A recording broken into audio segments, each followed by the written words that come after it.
to Lux Fiat Forever, the story of Green Mountain College.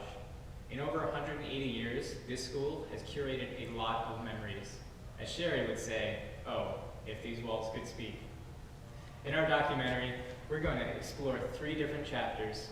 In the first chapter, a bunch of students say their goodbyes, talk about what they'll miss here. In the second chapter, Sven from security takes us all around the school, and you'll learn what's behind just about every door. Surprise, it's not really tunnels. In chapter 3, we're going to learn some of the most cherished memories from many of the students here and their favorite stories. We hope you'll stick with us through the whole thing, and thank you for being here. We look forward to exploring the story of Green Mountain College and securing your memories in this green place with you.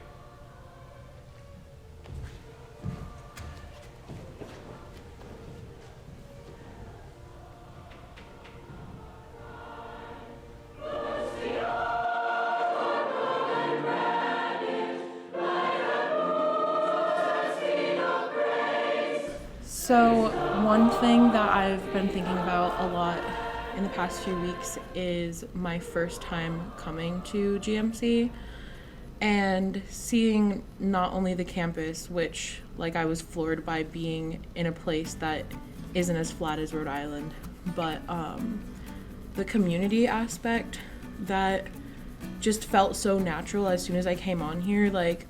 I'd been touring at big state universities before I came here, and everything felt so unconnected everywhere else. And then I came here and I stayed at the 2 Editors Inn, and we got a snowstorm, and people were just out in the community, people who didn't know me, who didn't need to be friendly with me, were welcoming me, smiling at me, asking me how I was doing, and everything felt really intentional whether or not people were aware of it.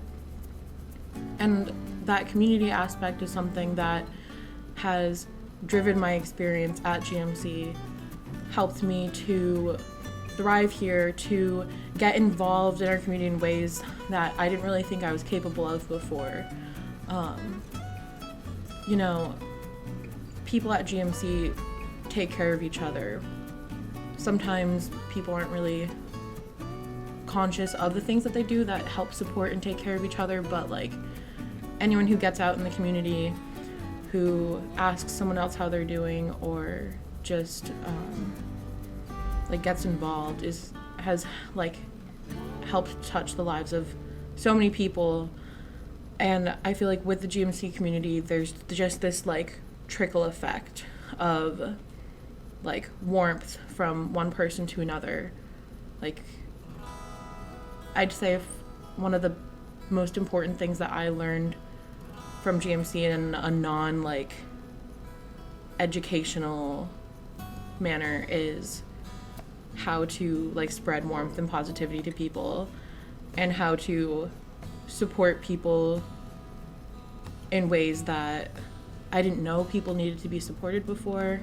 And I know there's a lot of jokes about how a lot of people have been joking about how GMC isn't socially sustainable because it's closing, but it has taught me how to help socially sustain other communities and how to bring this aspect of togetherness and community to places. And I know that a lot of other people have had that experience as well. So while the physical community of GMC will be distributed throughout different places, not only New England or the country, but the world,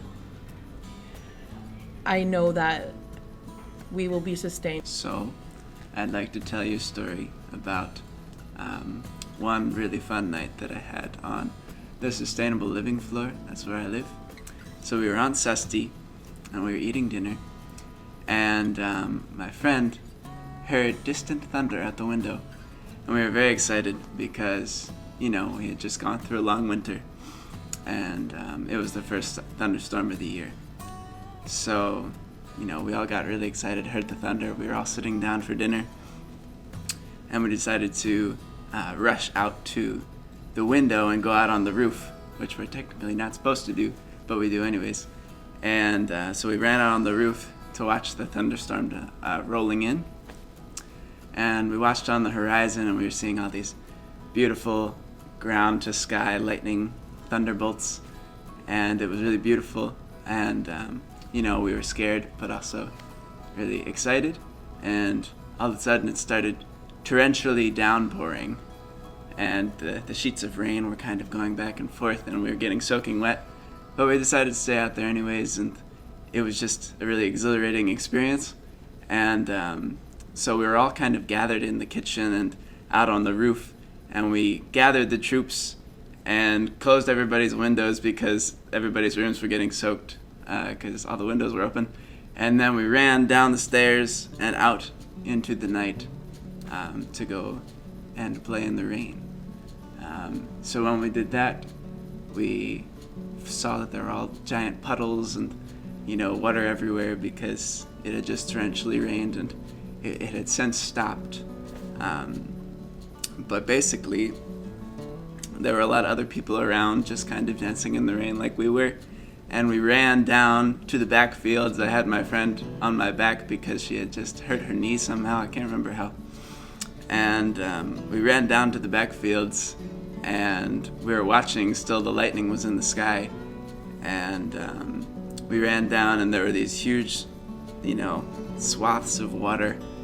And we were hesitant, but one person decided to just sprint and dive headfirst into the water. And then all of us, before we knew it, were doing that.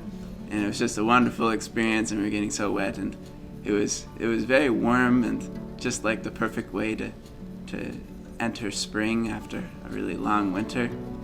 And basically, the storm started rolling in again, and there was a really big black cloud above us.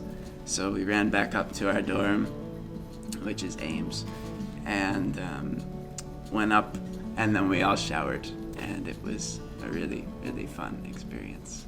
So, thank you for listening.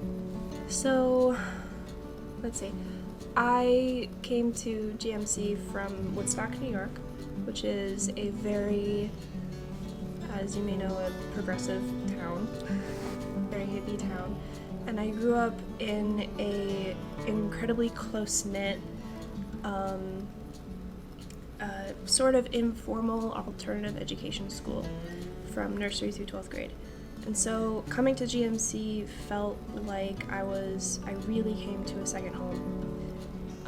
It was where people knew that having a close proximity to your professors and close relationships with them really boosts your learning ability, and I loved the community.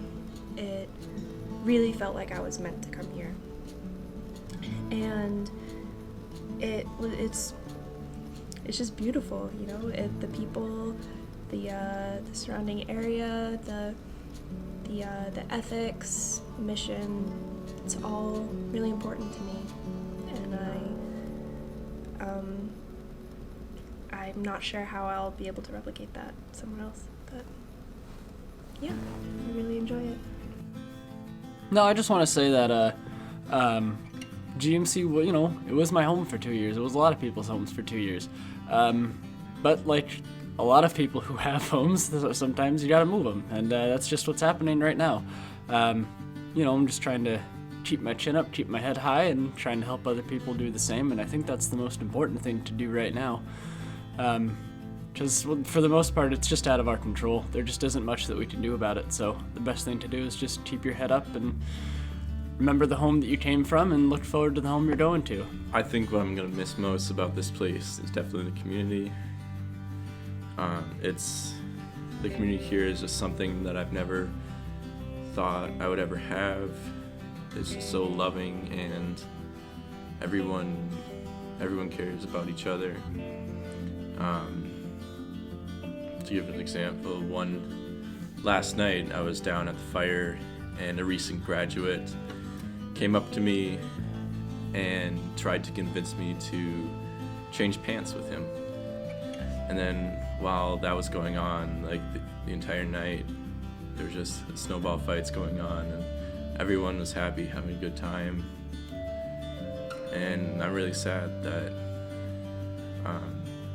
that community will be torn apart for the most part. But everyone here, I think, has found lifelong friends that are going to be with them for years and years to come. I found my girlfriend here, and I know I'll be with her for years to come. Yeah. GMC has brought such a form of community that I never knew that I really wanted, and having to leave the community that I really want to be in is heartbreaking. People really have your best intentions here.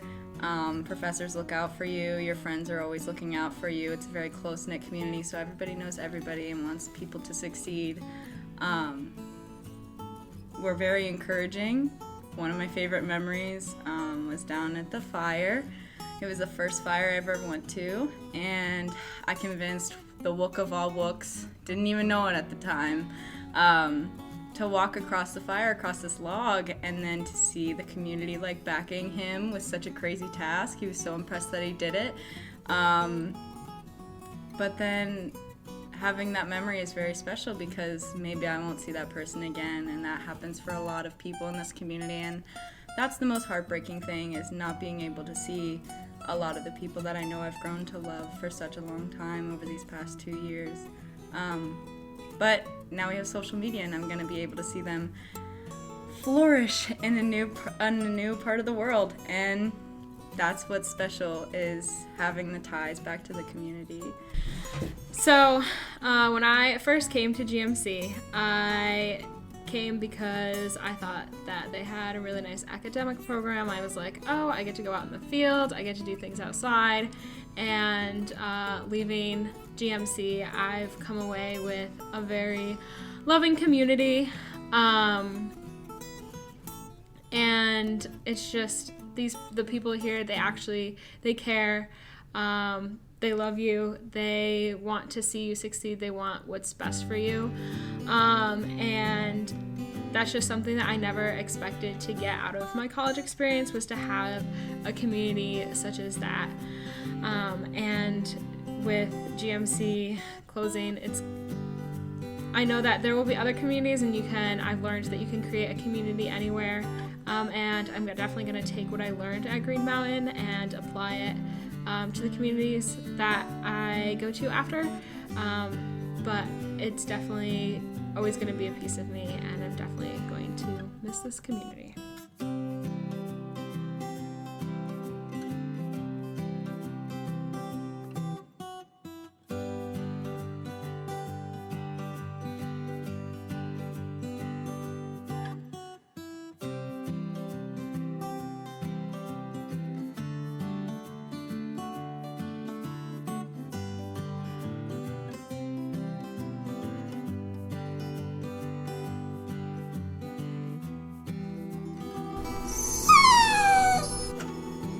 For me, GMC is the first place in my life that I ever felt truly, truly safe and truly, truly loved and truly welcomed, truly wanted, truly needed, truly heard, truly felt, truly seen.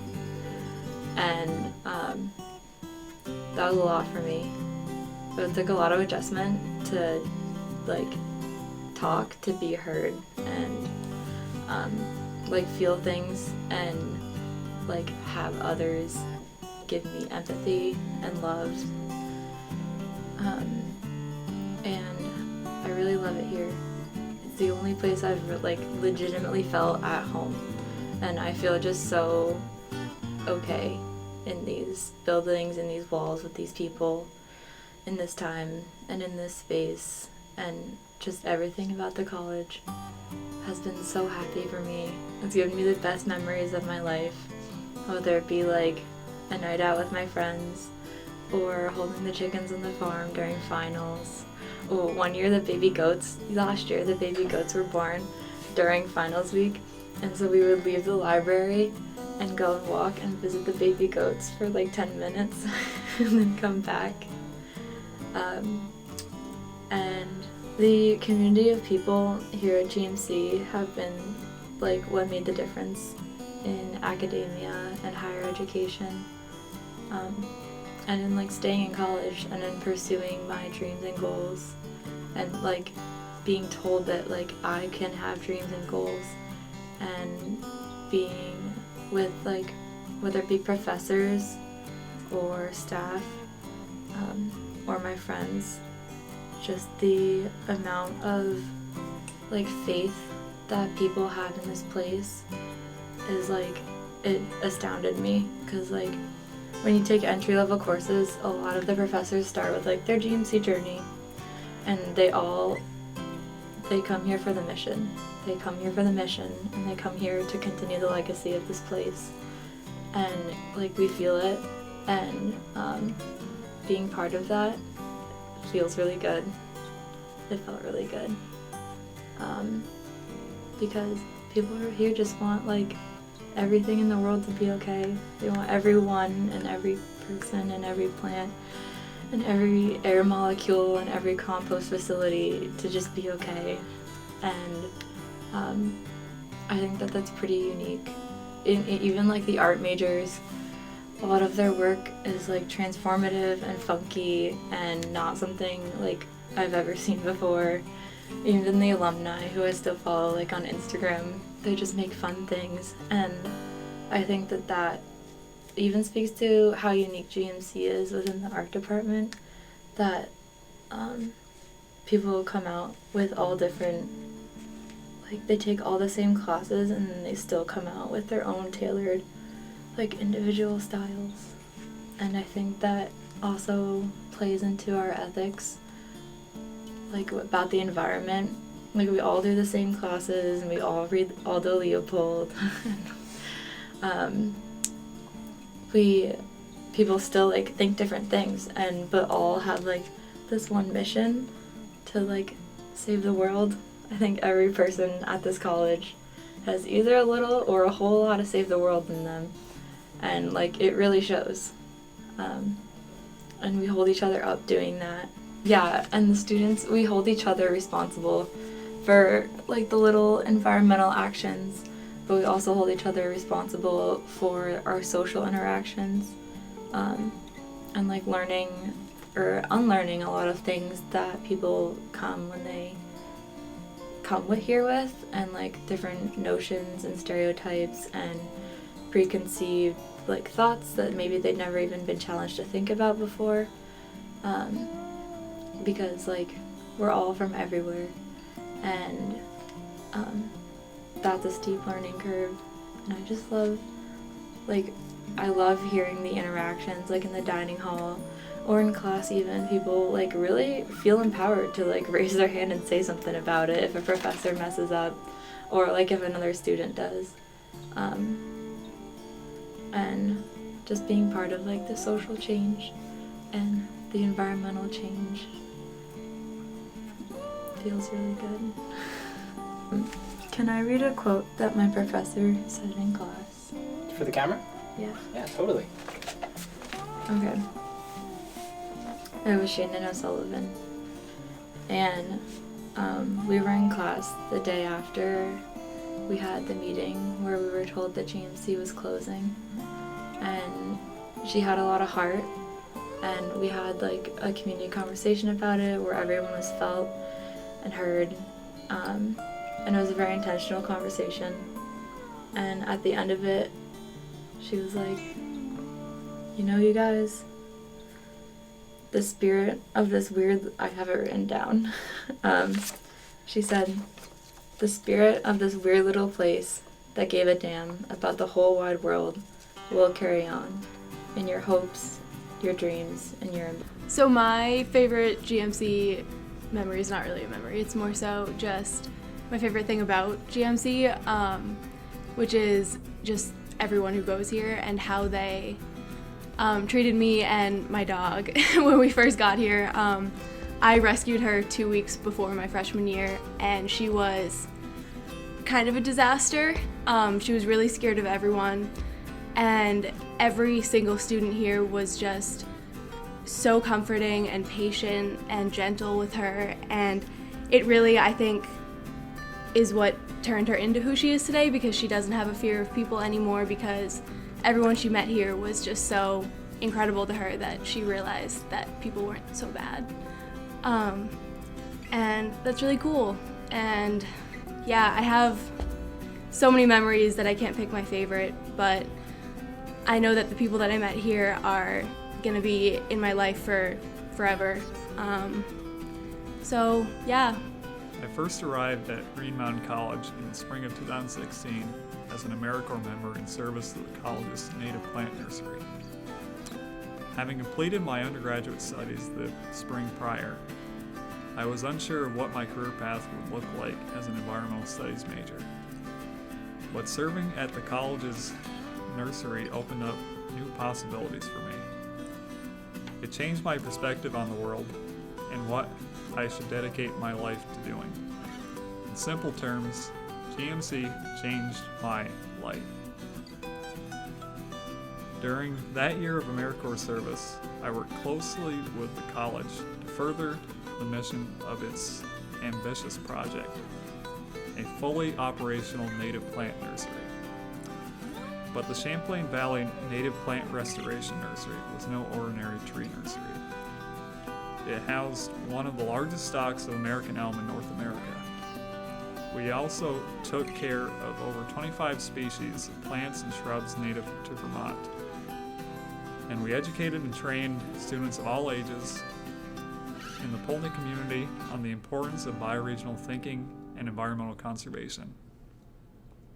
The nursery was special not only for the college, but also for me, because it gave me the opportunity to learn personal and professional skills that I would have not gotten anywhere else.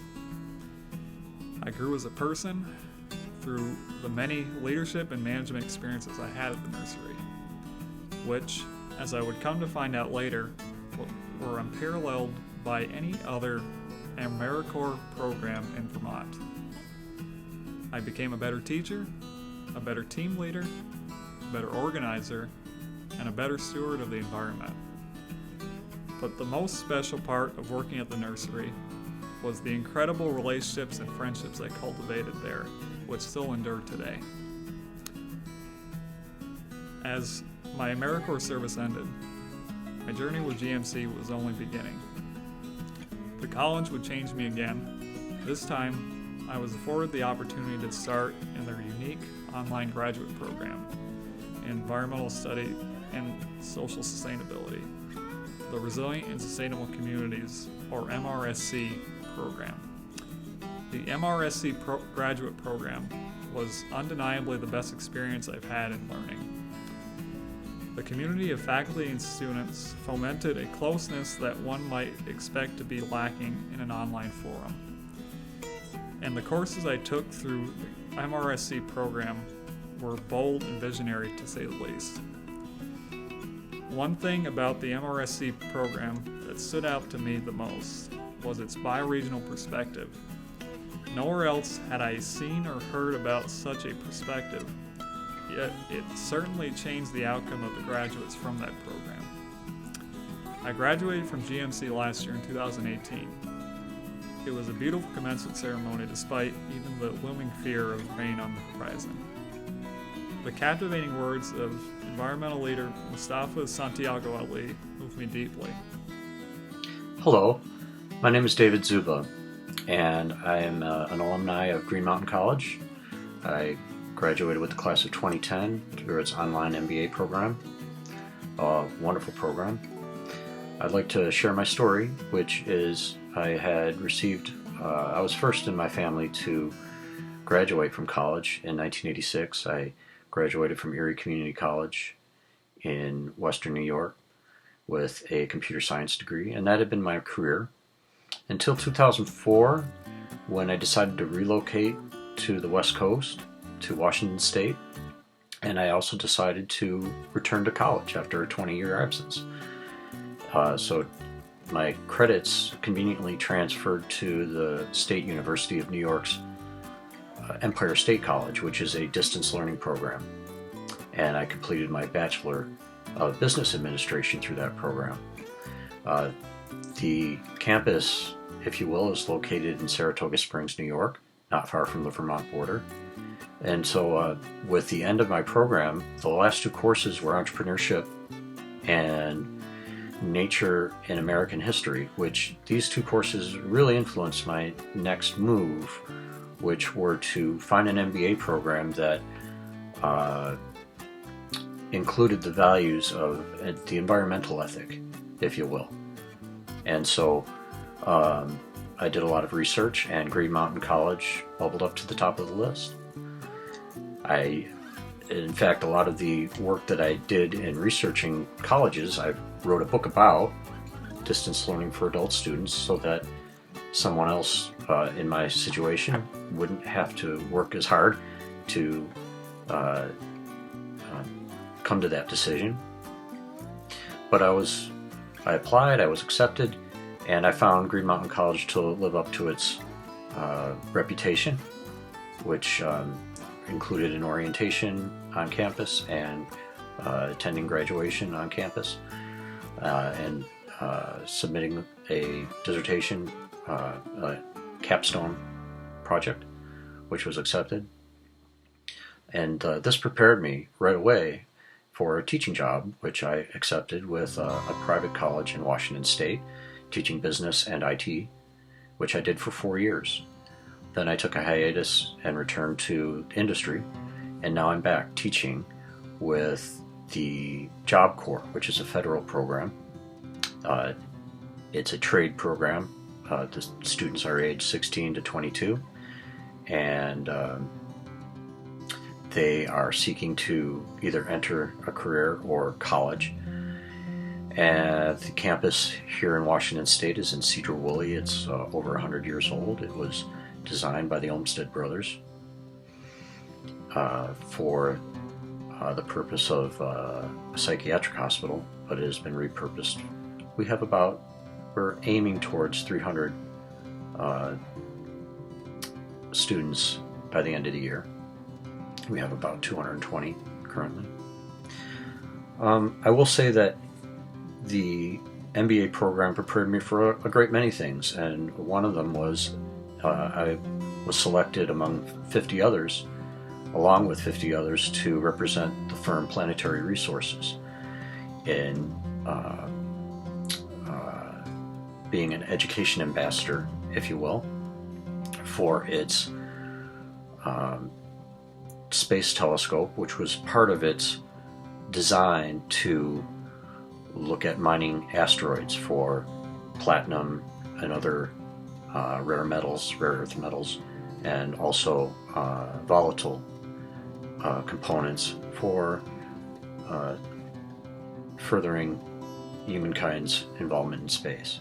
And this was a highly successful relationship because our group raised $1.5 million for the launch of a spacecraft through Kickstarter. It was one of the top 10 Kickstarter fundraising campaigns of 2013. So I have nothing but good things to share about Green Mountain College, and I highly recommend this program. Thank you for hearing my story.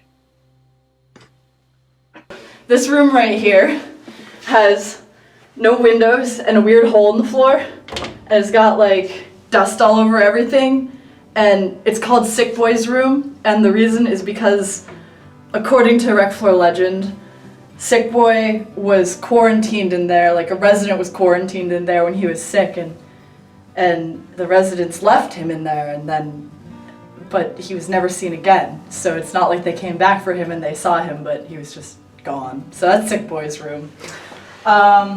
So this is the rec floor as it is now, but it has changed a ton over time. So right now it's super decorated, and most of the decorations come from Bella Fern, the lovely Bella herself, who's pretty much like our den mother, honestly. She's put up so much art, and she's made this place like so welcoming. So has Tyler. And like, it was kind of, you know, it had a different energy when Tyler came down here first. Like, he was the first person to come down from our graduating class. And so what he started to do was he just started to do dishes to make a positive impact on the floor, and then other people would notice that he was the only person doing the dishes, and And then they would just start pitching in, and then eventually more positive things started happening once you broke the feedback loop. And so here we've got an idea that Maggie Hickey started last year, which was the bootsies and the footsies side. So as you can see, that's the side for the bootsies, and this is the side for the footsies. And it's because in the winter you don't want to get all that grime and sand over your feet, so we keep this side more clean than that side. Jump. You gotta jump. Yeah, so then a couple people had the idea of putting maps up, and less of them are up than there were. This is Simon's door. He always has his door open. Most of us always have our door open when we're home. Much of us have the door open, but only when we're home, not when we're not here. And Simon has his door open even when we're not here. Can I ask you a question? Yeah, of course. Can you explain this?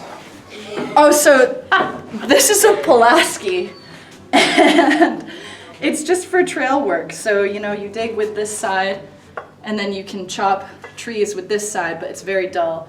And I know how that works because I used to work for a trail crew, but I don't know how it got down here, like much of the stuff that's down here. Hello. Hello. Hello. Hello. Charge.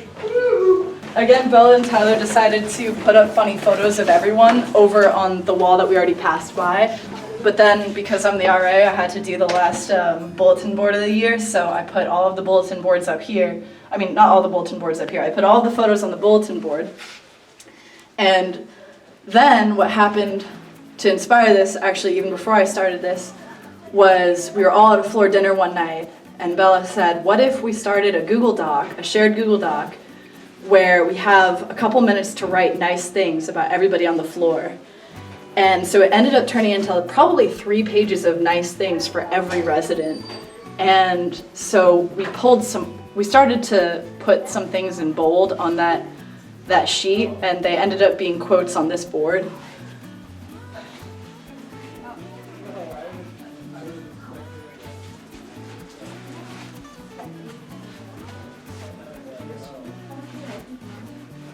Most of these were swiped from Facebook.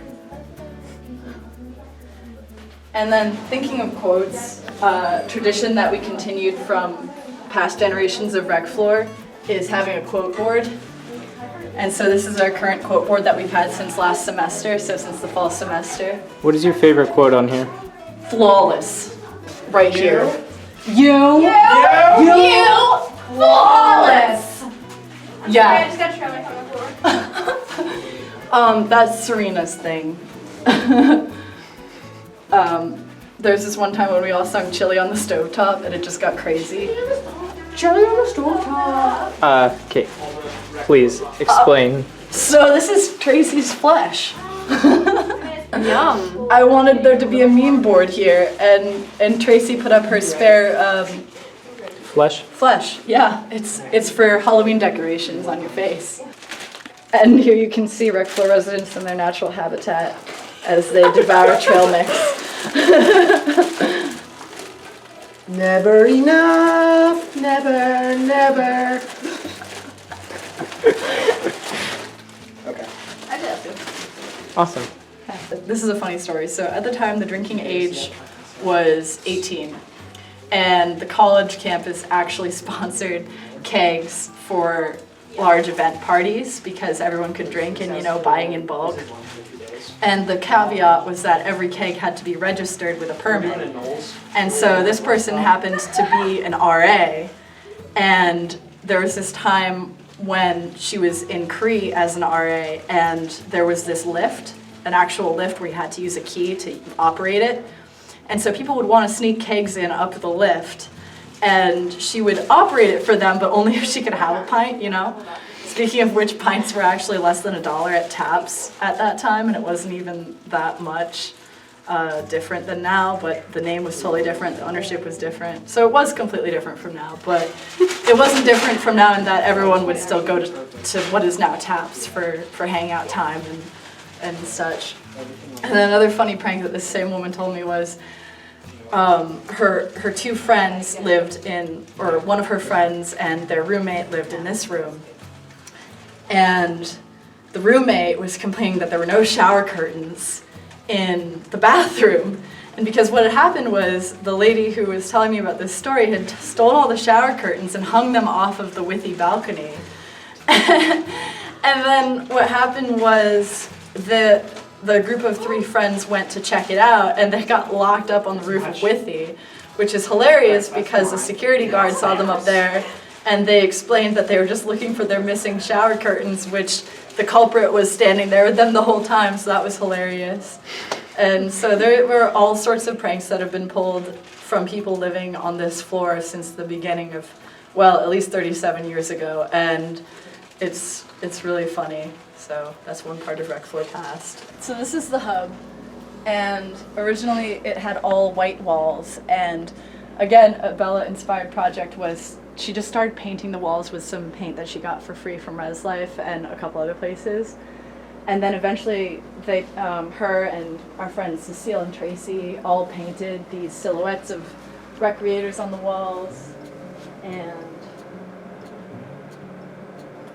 then all of the art was put up on the walls. That's been there for a little while. This is our rec floor ski, which has good on this side and bad on this side. And when you become a rec floor resident, you have to sign your name, or it's an honor to sign your name, which is really awesome. And the ski has been filled out for a number of years, maybe even since 2004. Probably not all that way.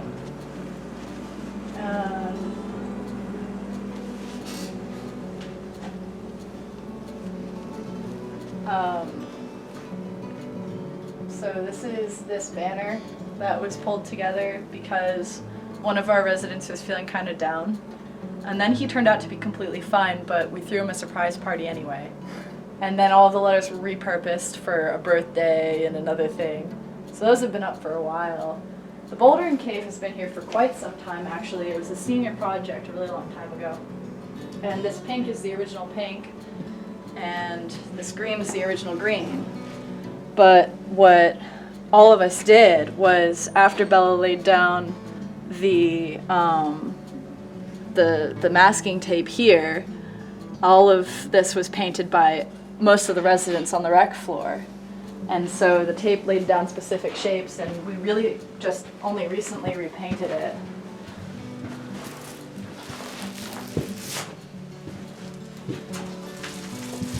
This Bouldering Cave has been here for a long time.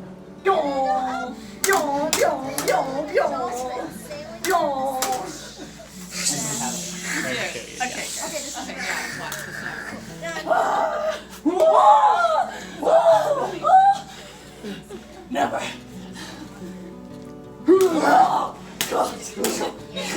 So Rec Floor Past allegedly rappelled off of the roof of North, sometimes naked, and it's true. And beyond rumor, there's actually another story where the third floor of North, this building, someone flushed a beer can down one of the toilets, and it proceeded to flood the entire basement, so everyone had to move their stuff out and take care of it. And another fun story tidbit is, you know those seat boxes that have a cushion on them for when you're sitting on a couch and you can put your foot up? So there's one of those that's got 4 wheels on it, and people will like shove a helmet on your head, and you will like slide from one end of the hallway to the next, which is really funny. And then there's this other thing where it's called a tractor pull. And I probably shouldn't talk about the tractor pull, but let's just say it involves 2 people tied together wrestling to get to one end of the hallway versus the other. The thing about the rec floor that stands out the most is the community down here. There was this one year where I spent a semester across campus in Sage, and prior to that I had spent no time living here on the rec floor. But one thing I began to realize was, even living 3 minutes walk away, I felt so distanced from this beautiful place, because here is where it's strictly an open door policy unless you need your space. And we have a floor dinner every Wednesday, which brings people together. And we have a floor meeting every other Wednesday, which means people are coming together and communicating about things that they're proud of that they've been planning, or important group norms to be talking about. And oftentimes we end up just being silly. So I mentioned some silliness on the floor, but I mean, just tonight we were having Jedi laser sword fights, and everyone was crouched on the furniture like gargoyles, and it was really funny. And there was this other floor meeting where we had to determine which was the bathroom stall for pooping and which one was the bathroom stall for pissing. And so all of us had to figure out which stall was the right stall or the left stall, and we all had to go into the bathroom on a field trip and figure out which one should be the designated seat down and which one should be the designated seat up. And then there's more community building than that. So there was this one time recently where a resident was going through a hard time, and we did this thing called a cinnamon roll hug, where you all stand in a line and then everyone starting at one end spins in toward the other until you have a full group of people hugging, and that was really important. And then another time it was suggested that, I might have mentioned it earlier, but rec floor residents, we all contributed to this shared Google document.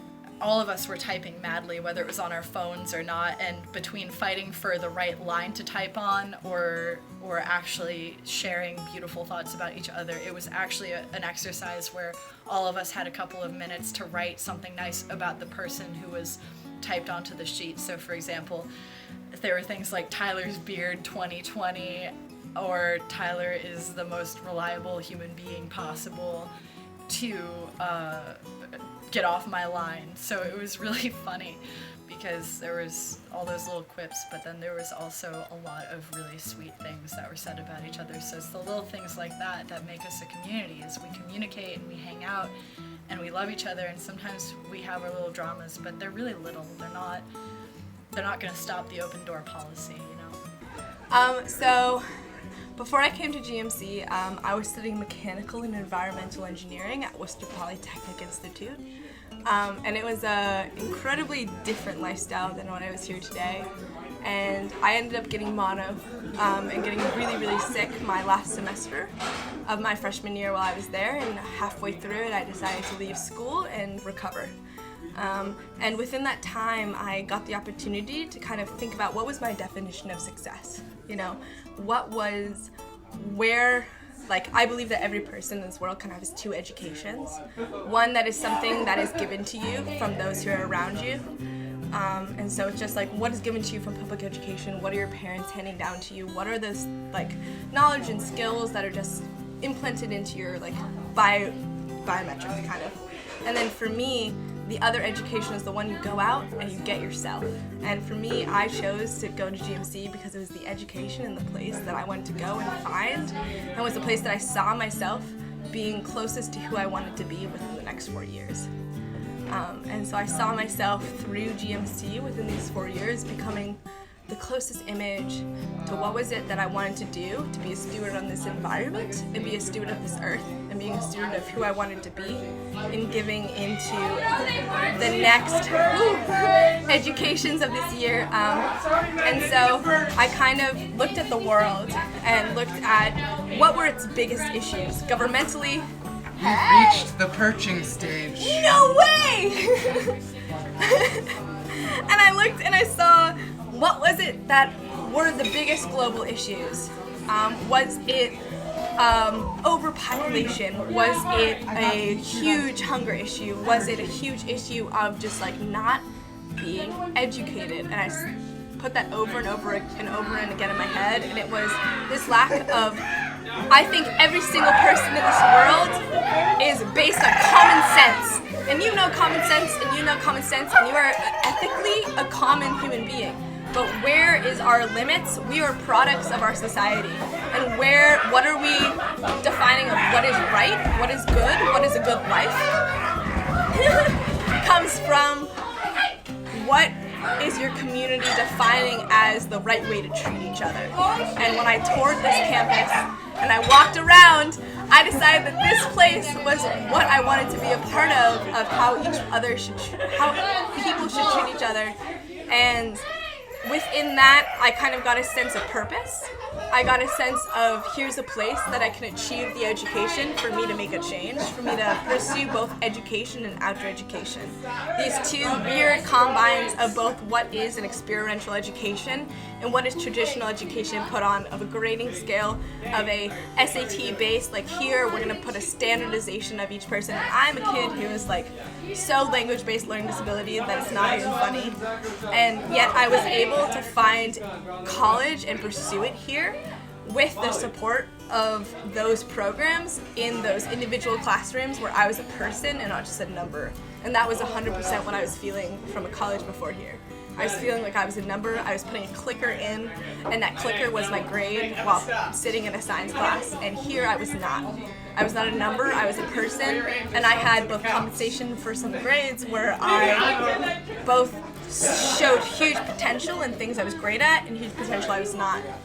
And there is no place like GMC, and there is no home like GMC, but the community and the sense of what is special, what is important, and what education can define for a person is what I found here, so thank you. Over spring break, we were getting cabin fever in this little cabin in the Adirondacks. It was a cold, chilly morning. It was a cold winter morning. And Ben and I were still sleeping. Well, Yeah. we weren't sleeping. We were laying in our bed. Bella and I were trying to get the wood stove started, and we thought, some warm breakfast might be nice. And Bella politely asked if Tyler would put the chili on the stovetop when Serena busts, just runs into the room yelling, "Chili on the stovetop!" So, okay, Ben said this would be a really good song. Oh. So I just go, chili on the stove top. You know that I won't stop. And then it became like a spiraled out of campus-wide hit single. I don't even know, people started making their own mixes to it and rapping to it. It just became a huge thing. I have 6 videos of us doing it at the fire. So now There's a lot. There's a lot. Yeah, it kind of spiraled out of control. But now it's just the thing. But It's chili I on the feel stovetop. proud of being there for the birth of it. The birth. The birthing. The mutton. It is the mutton. The mutton. It's the mutton. If you will. It's not much of a story, but I have a lot of fond memories of being down at the river. I have a lot of memories of going down over the course of my 4 years I've been here, from 2015 to 2019, and having fires with people and discouraging them from going and foraging in the woods down at the river part that you're not supposed to because it's a dangerous riparian zone. No, it really hurts the endangered turtles there. Anyway, I digress. Going down there and collecting wood and having a good time and staying there until 1 a.m. just acquiring smoky, sooty odors on my clothing and having a lot of fun with friends. And not all of them have stuck around. Not everyone has remained my friend, but I've met new people and had new experiences. But there's this one time I remember going down, and I like to jump around at people at the fire, and I'd walk around, and suddenly people would start playing music on their guitars. And can you change this song? And people would start playing music on their guitars, and it would cause everyone to start bursting into song. And I remember one time Wagon Wheel was playing, and everyone was singing along and closing their eyes and banging their heads, and even the people who don't ever really come down to the river were having a good time. And I think I'll miss the community that can be created from something as simple as a river fire. So I transferred to Green Mountain College from Calvin College in Michigan, and I just really wanted a place that was more intentional about community and just very much more focused on the environment and making that a really big priority. And I was not disappointed. If anything, this place has surpassed my expectations as far as the how important the environment is to people and how important stewardship is to people and how important making actual choices to impact that is important to people. I don't know if that made sense, but so that's been really nice to come to a place where people actually walk the walk instead of just saying that they're going to do things. Yeah, I moved to the rec floor after living in a different, like, not intentional community floor last semester, and it's been so much fun. I've just felt a lot more connected and a lot more included in a lot of things, and just, like, more a part of the family and less of just, like, another student. Yeah, it's been an awesome way to get involved. Yeah. Besides Chili on the Stovetop, which is a great song, I feel like they're all the same. Probably my favorite thing. There's so many good memories. It's really hard to pick one. Probably falling in love with Benjamin McGuy. Because that's great. He's the best. And, yeah, I felt love for the first time. And it's so great. And Ben! Come here! Can you just pop into this real quick? So I can see how much I love you? I know. I love him. And we're in love now. He's my favorite person. Do you have anything to add? Hi! So I'm a non-traditional student, and I found GMC, I don't know how, I don't remember how, but I was kind of eyeing it from the distance, and I actually had been looking for a way to finish off a BA that I hadn't finished off after having completed 2 Masters in Divinity programs, of which I had been focusing on families as the nucleus of our society and how vital it is to support our families to thrive. If we want a compassionate, caring society, if we want to go on as we are, we kind of see the writing of the wall of where that's going. But in my studies and my working on this theme for quite a while, and just kind of realize how much of everything starts at home, from how we love to how we design our homes and how we build our homes to how do we get our basic needs met. And so the RE program is what really attracted me to come to GMC. And because I only had 2 semesters to be here, I ended up doing a self-design, which kind of integrates all of my trainings. Right now it's called Foundations for Family Renewal and Sustainable Living, something along those lines. I'm not totally honed in on the title yet, but that kind of gives you an idea of what I'm going for. So being here has been awesome. It's given me way more than I expected. And so I've been able, with the RE program being here and the Sustainable Agriculture program, I've been able to dip into that, which has been a really big piece that I've needed as well. So I am graduating from here with a sense of like, okay, I've got a bunch of my pieces that I'm like ready to step into my work. And so it's, I don't know, it's been awesome. I've never been in an institution like this where there have been so many faculty that are actually walking their talk. I mean, they're raising their own food for a year-long supply, and like deep listeners. They're deep listeners, not just 1 or 2, but like many of them, and it's really sweet. And so, anyways, it's been sweet to be here. Love living on Cree. My story, super fast. I went to a college Atlantic, didn't like it. My mom was like, hey, Green Mountain's pretty cool, so I came here instead.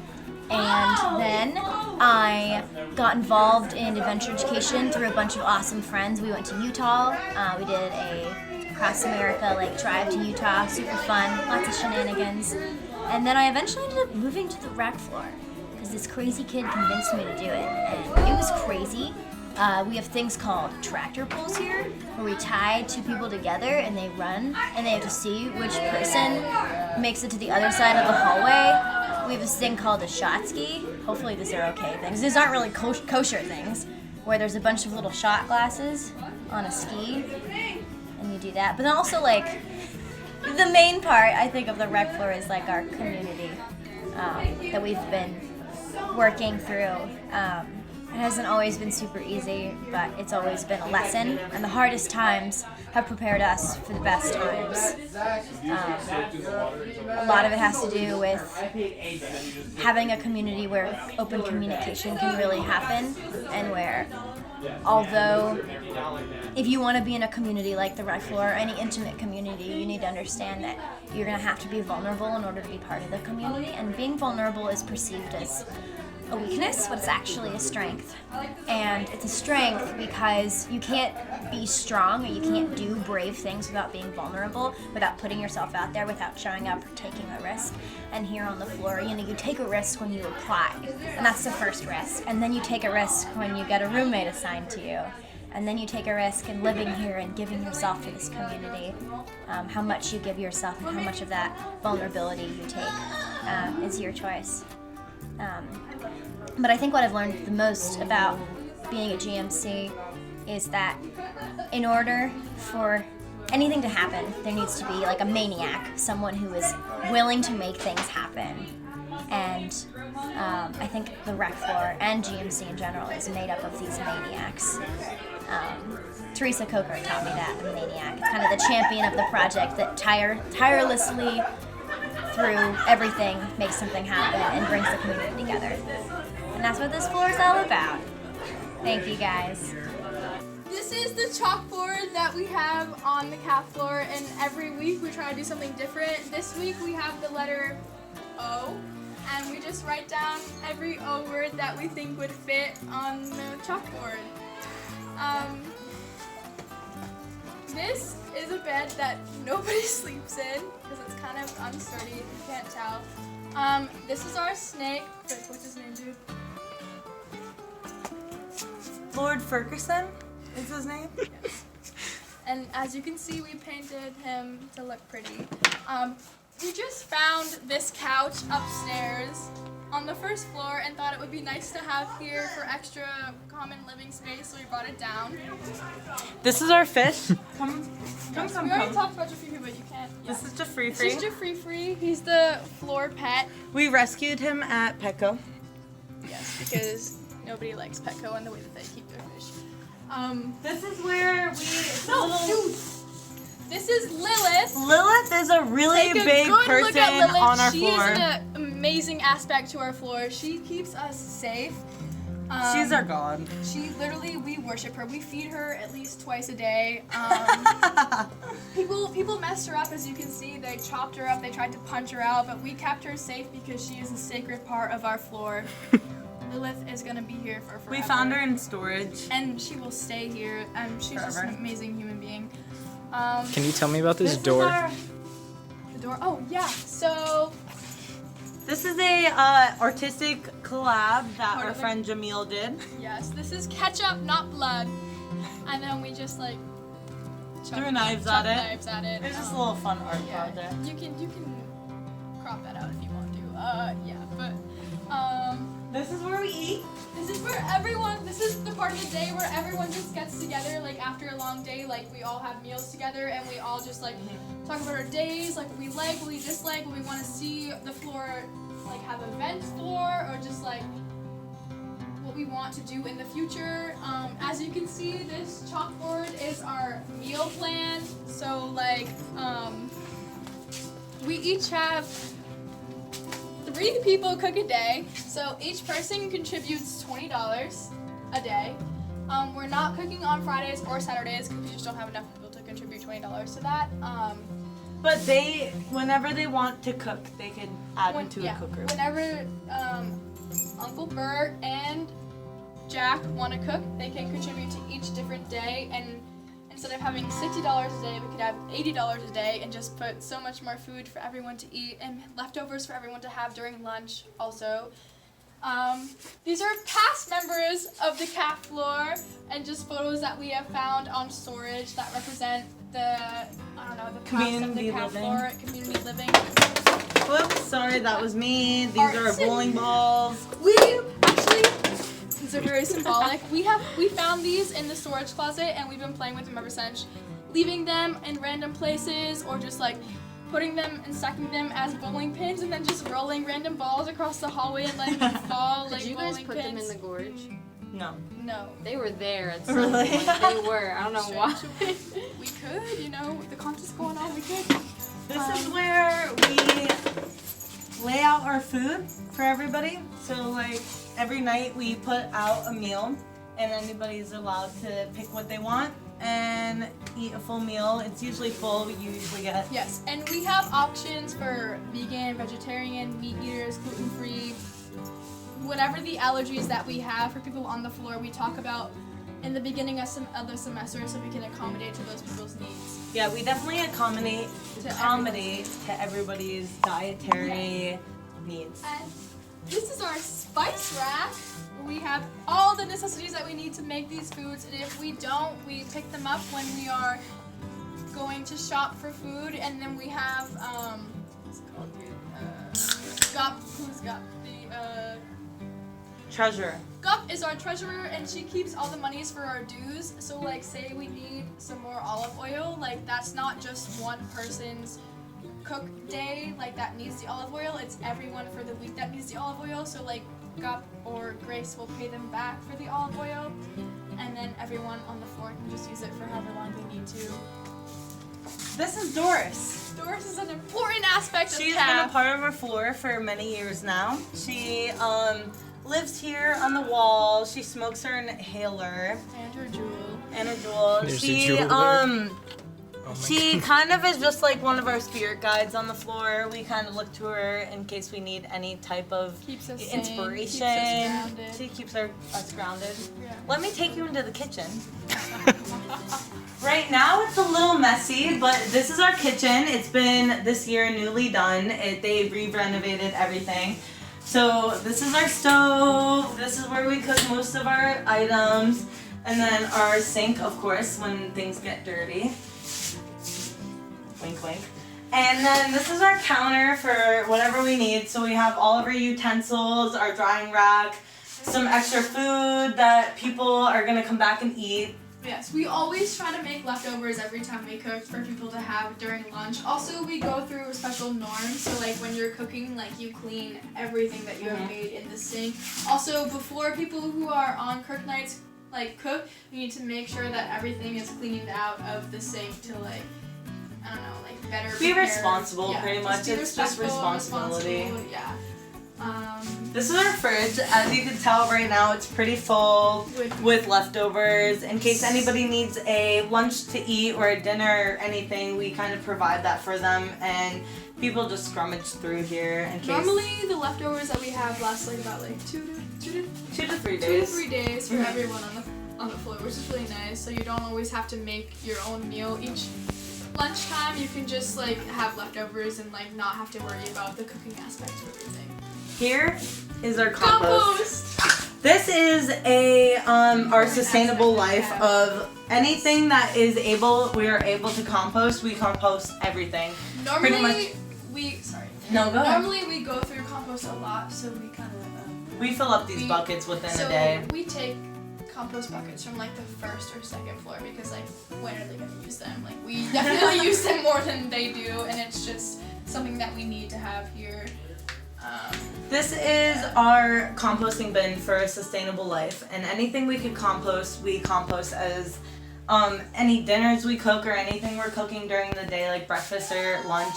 We put it in the compost in case if we don't need it, and we put all of our leftovers in it to live a sustainable life, so as though we don't have a detrimental effect on the environment. Leftovers that are unusable, because if we have leftovers that we can use, we use them. And that is CAF. We hope you enjoy. Yeah. Lux Fiat. All right, let's Gup, tell me about your experience getting onto CAF. Okay, Corey. Well, I got into CAF. Should I look at there? Sure. Wherever you want. Yeah. Sorry. Look at it. Look at me. Back and forth. So, all right, I'm gonna start from the beginning. Yeah. All right. All right. When I first applied to colleges, I was really looking for that feel when I stepped onto the campus. And no, seriously, I stepped onto Green Mountain and I had that feeling. I was like, I want to graduate from this school. I totally agree with that. Which is really sad because Yeah. I'm not graduating from this school anymore. Psych. But I just knew once I was here that's where I was supposed to be. And about a month into my journey here, I learned about the CAF, which is the Creative Arts and Living Floor, and which is where we are right now. This great community living floor. We all cook together down here, live as one, share our art, and I just really wanted that. I wanted that experience, so I applied with some encouragement. I didn't really know many people down here, maybe like 3 or 4. They all encouraged me. I applied, and I got on as like a freshman. My first month on the floor. Corey Dad's here. Roasted her all the time. He did, which made me feel comfortable down here. Yeah. So and it's been my family ever since, and I'm grateful for that. My time here has been amazing. 3 years, 3.5 technically. I've spent most of the time living on community floors, bouncing from the ARC floor to the recreation floor and then to CAF. And everywhere I go, even outside of that community, I felt community, no matter where I go. True. Everybody here feels like it's worth my time. I'm having a good conversation. I'm having fun. And I feel comfortable. And I haven't experienced that everywhere else I've gone in my life. And that's one of the things I love about this place is just how welcoming everybody is. So much love around. There is a lot of love, even from professors that you walk by. You walk anywhere on campus, and I'm guaranteed to see someone who knows my name and waves at me and smiles and says hello, and like that's just something you can't reciprocate. I've always done that my whole life. Like I smile at everyone I pass by, and the amount of times I've gotten no smiles back. Shut up. It's crazy, but here, like, you're guaranteed to get a smile from everyone, and that's special. And I think we take a lot of special things for granted here. I think that's a common thing. Students tend to complain about things, but in the end, like, there's so much love and community at this school. It's true. It's pretty nice. Also, these teachers, they dope. They are. Teachers, they love me. I love them. All faculty Where the fuck and else staff would they find that? Yeah. are great. Our cleaning lady, we're tight. She was Joanne, she was in our family She's photo. great. Our family photo. She was. Yeah, like everywhere. It's community everywhere. That's one of the amazing things about this. That is the amazing thing about the school, in my opinion, is that there is community. I think the relationships I made here are gonna carry through no matter what. Yeah. I'll always remember the people I met here. At least the memories, if not the relationships. It's true. Yep. You want to throw a question at us? What's your favorite memory? Here. All right, I'll start. So many. I would say it's like a memory, but mainly it's the feeling of the memory. And it was one of the first nights here as a freshman. I go down to the fire, legendary fire, and it's just full of people. So many people from all of the different groups here at GMC. And there's live music. There's people playing guitars and drums and singing along. Everybody having their own conversations, imbibing, and just having a really good time. There are naked people hanging around that just jumped in the river, I walked up and I felt like I was home. And that feeling of home and that memory is something that I value so much and something that has stuck with me. Yeah, I don't think I can pin down just one memory here that I've enjoyed, but honestly, like, all the time, oh my god, all the times on the back hill and down near the river, just with people that I love, really. Just with the people that I love and who love me. I don't know, I've never felt... Oh, that's bold. What? I don't know, I've never felt the amount of like support and love from people here than I have anywhere else. There's just like, just coming back to that sense of community that is so deeply rooted in this school. You make me cry up. I love you. Evan Huvanek. I'm a writing major and senior at Green Mountain College. My name is Margaret McAllister. I am a third-year student, so a junior at Green Mountain College. I guess what I want to say is, to me, Green Mountain College has like never been about the institution, but rather like the characters you meet here. Those are the things that'll stick with me. It's like, I don't know, you meet crazy people you think like, I don't know. Before I came here, I don't think I would have believed some of the things and some of the people I met. So I guess I'm thankful that GMC gave me that opportunity. But I also would say that, you know, GMC has been a challenge to a lot of people here. But I think there's strength and character amongst everyone as well because of that challenge, and there's like a bond in that.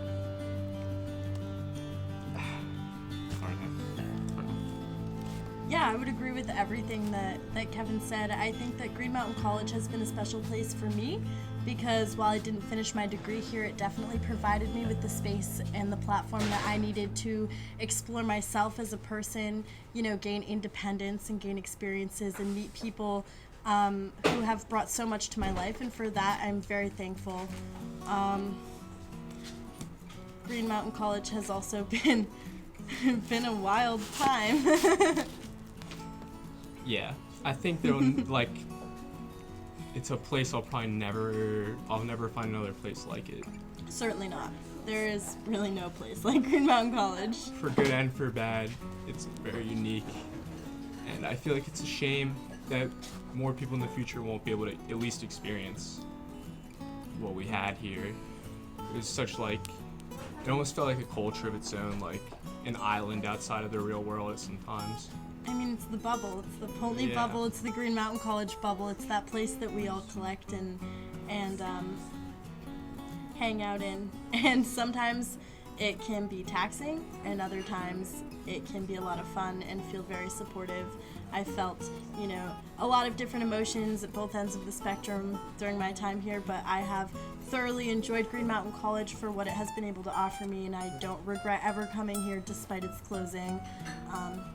It's definitely a place that I would consider a home away from home, or at least would have considered a place to be a home away from home.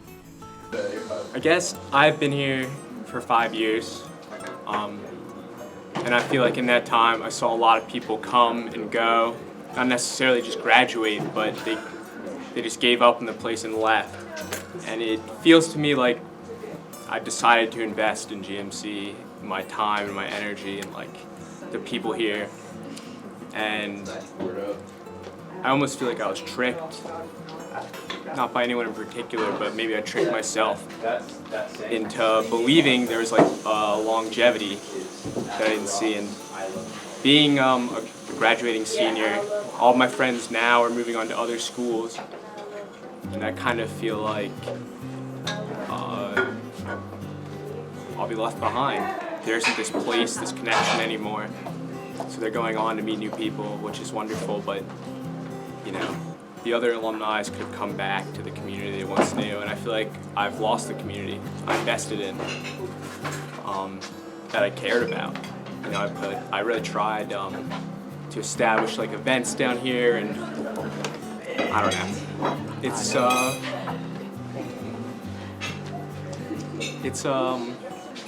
tough, I guess. That being said, I invested in the place because I loved it. You know, I loved the people here and the weirdness, the wookery, the dreads, you know, the smelliness. I loved it. I finally found a place where I belonged, and now that's gone as well. So it's a new search. But I certainly learned a lot here and will miss many people I've met here. And I hope, you know, we can stay in touch. But, I don't know. I guess that's it. It sucks. But not that bad, I guess. But it sucks. Hi! I'm Amelia Travers, and I am a junior here at GMC, and I have a little story to tell. So this is the only school that I've ever known for this to be happening, but So one day, my roommate and I, Bella, we walked into our room and it was locked. So we walked in and all of our stuff was everywhere. Everything from the counters was knocked off. It looked like somebody robbed the place, honestly. A bunch of our food was eaten. A bunch of my plants were ruined and died. But we're like, what happened in here? What could have this been? Like, this is crazy that somebody just kind of like came in here and destroyed all of our stuff. And then we find little mouse pellets all over the place, and it was poop. And we're like, what happened in here? The window was open, so we're like, oh, like a rat or something came into our room. So we tidy up the place, get everything back to normal. And then I go out to like go grab a few things at the store, and then I come back and everybody is screaming in the hallway, get it out, get it out, get it out. Everybody's causing mayhem. There's a squirrel in the hallway and it came back through my window and knocked everything off of our counters again. And so from the beginning, a squirrel came into our window and ate a bunch of our food, ruined a bunch of our stuff, which is fine. And then we spent probably like 20 minutes trying to get the squirrel out of the hallway, which this is the only place that this has ever happened, I feel like. This is the only place that like would have had a squirrel come in the window. But it was really funny. The squirrel was like bouncing back and forth off of the walls, jumping on people. It was really scared, but we ended up getting it out, which is awesome. And then after that, a frog jumped through my window, so that's pretty exciting. I chose to come to Green Mountain College because it was really accepting, and it was the only place that really felt like a real home. And it's a wonderful community, and it's kind of sad because I feel like there's never going to be a chance to have such an amazingly accepting community anywhere else. But I also know that all the people that are going places, especially all of us that are going to Prescott, I think that we're really going to bring communities everywhere, and so that definitely makes me happier. But it's still, it's a bittersweet ending. Hi! Hello. So, welcome to the Creative Arts and Living floor. We call it CAF for short. As you can see behind us is Jeffrey. He's our fish. Jeffrey, wake up. He's sleeping right now. He's stagnant, yeah. But he loves us. So this is CAF. It's an amazing floor. There's probably like, I think 17 of us.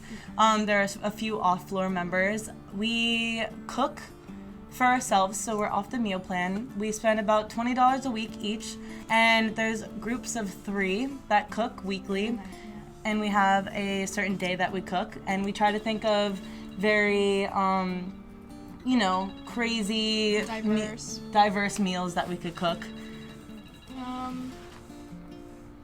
Yeah, I think that this floor, to me, is more of a family compared to any other floor on Cree, because like we just spend all of our time like together on the floor, and I don't know, like we eat dinner like as like a family, like we all consider each other like part of a family, like we are a family, like no matter where we go, whenever we leave GMC, like we're still gonna consider us all like a family. I'm very grateful to live here.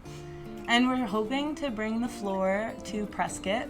Whoever is going to Prescott. Yeah, whoever. The floor will definitely still continue. There are a few people graduating, which is kind of sad, but also amazing at the same time, because they're going to go off on their adventures and always come back to. We're all going to find each other somehow, which is going to be amazing. We're going to make them visit us. Yeah, we're going to force them. But this floor has just been very, throughout. From when I became a freshman here, I've always seen this floor as a community and a place where there's a lot of support for anything that you really need, and it's a family, like Maddie said. We all consider each other as families, and we're all going to find each other somehow, some way throughout life, which is really incredible. And this floor has provided me with the best of friends that I've ever met in the entire world, and I will always, even if it's 5 years from now and I haven't spoke to them since, I'm definitely going to go back to them and just be like, hey, how's it going? And it'll just go right back to normal. Very comforting to come back here. Yeah. After having like a bad day or something, and just know that you have so many people that you can talk to and share everything with. And I'm just very grateful for GMC to be able to have this opportunity of amazing friendships. It's really fun down here. We put on events every once in a while. Should come to. Which everybody comes to. And it's really amazing. Like sometimes we have movie nights where we'll all just like gather in a room and we'll all just watch movies together like a family, and you know, we do what we need to do to have a good time, and everybody's kind of on the same page here. Very supportive of everyone. And this is also a floor that like kind of helps us become more mature throughout life. So we have to pretty much clean our whole space and our environment. We have to do our dishes, we have to clean our floors, we have to make sure that everything's tidy, which is going to be really useful in the future. For sure. And so this is CAF, and it's an amazing place down here. We all love each other very much. And yeah, right now we're making pizzas. They're in the oven. Wish you could smell them.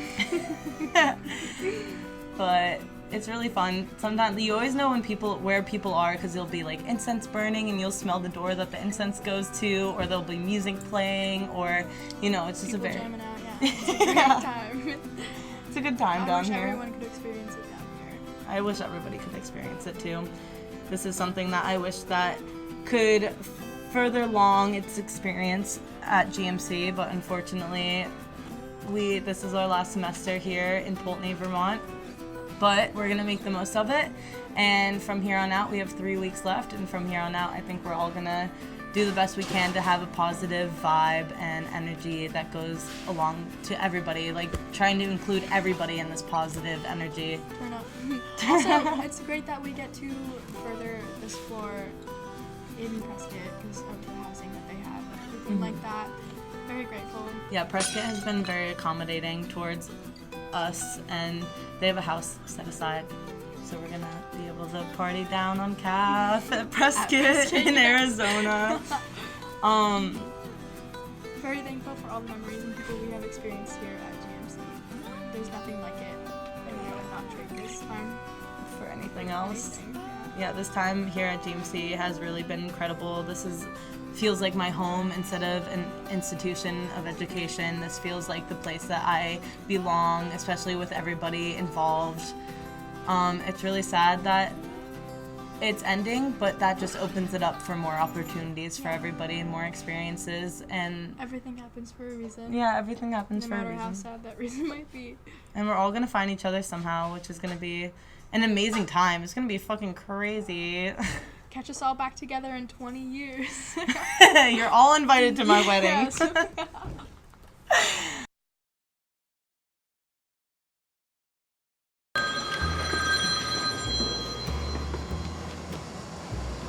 Green Mountain College, thanks for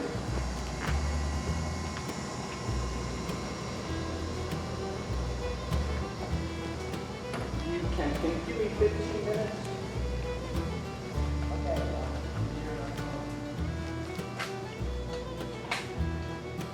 Aha! Oh, there's lights. There's lights. This is so big. So, there's paper up there. Yeah. Does that make any sense?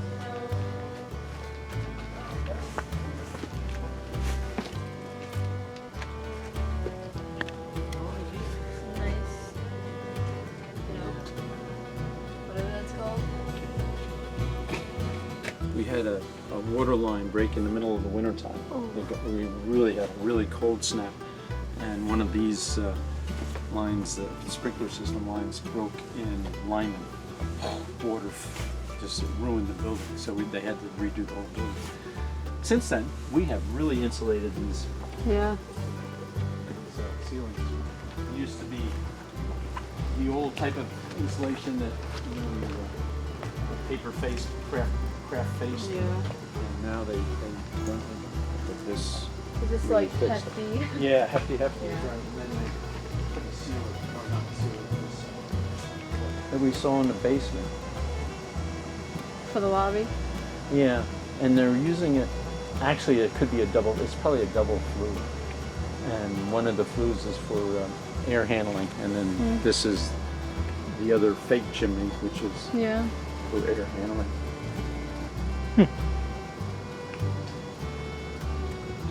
So we don't have, I mean, it's not like some buildings where you're pumping hot air in and you have to bring it out. You have to have you're having a positive, so you have to have a negative to keep it balanced. Yeah. But I don't know. I don't understand.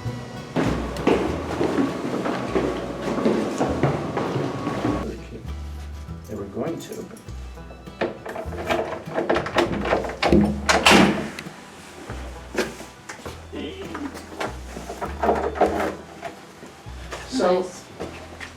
So I don't know.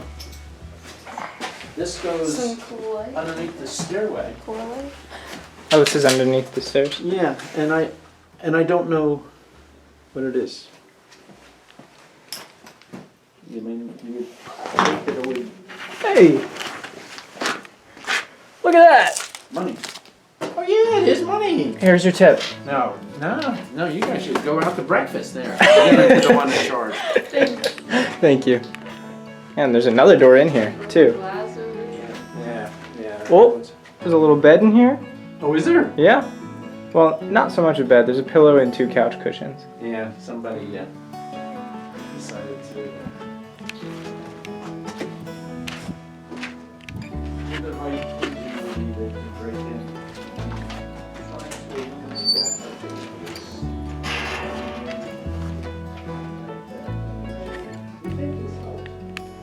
Yeah. So the stairs used to be heated for the wintertime.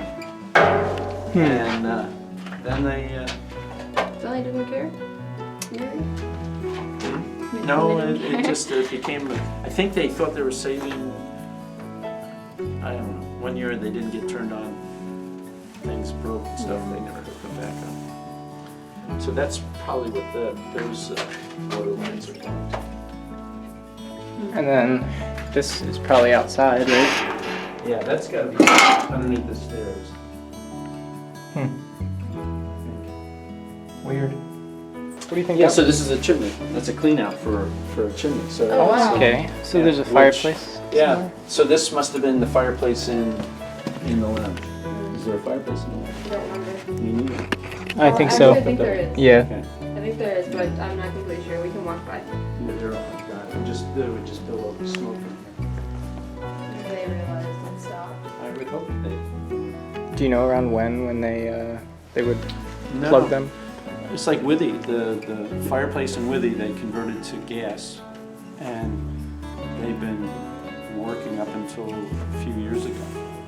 And then, again, it became one of these issues of it burns, all it was is just ambience, no heat or anything. So are we wasting all this propane just for... My thinking was we should waste the propane because that's a great feeling, you know? People used to sit around the fire. But, so that's been turned off and the flues have been locked, so nothing can come down, nothing can go up. And this was an apartment, right? Yeah, each dorm had a house mother, was a girls' school, and they lived in these apartments. There's an apartment in every dorm. Hello, how are you? Good, how are you? I'm good too. This used to be all the telephones. Every floor had their own telephone booth. Oh, that's cool. So a little bit of privacy. Yeah, that's all the phone lines are still there.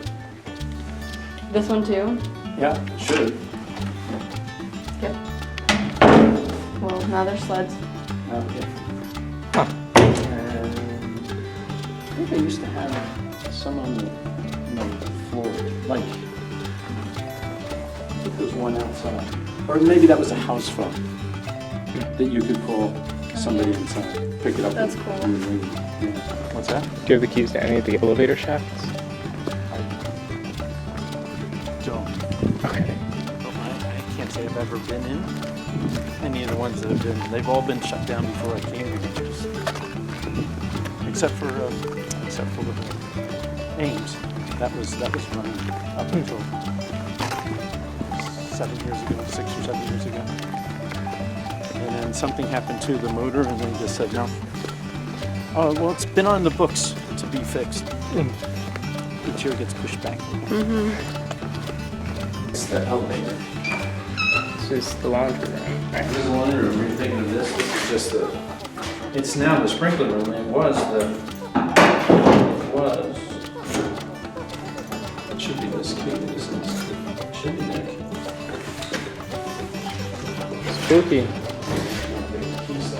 You clothesline from hook to hook and hook to hook, and they drive all their clothes in. Mm-hmm. And now it's just. Yeah. Just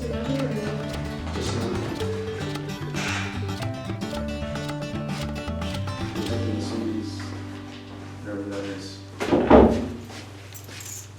This is the fire panel. This in here, huh? We've changed locks.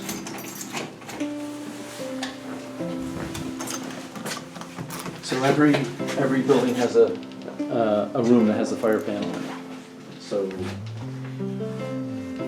turn the alarm off when it's running. So this would have been the electrical room.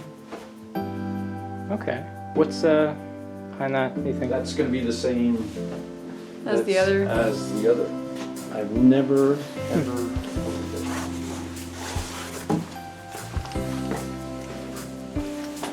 Oh yeah, so it's nice.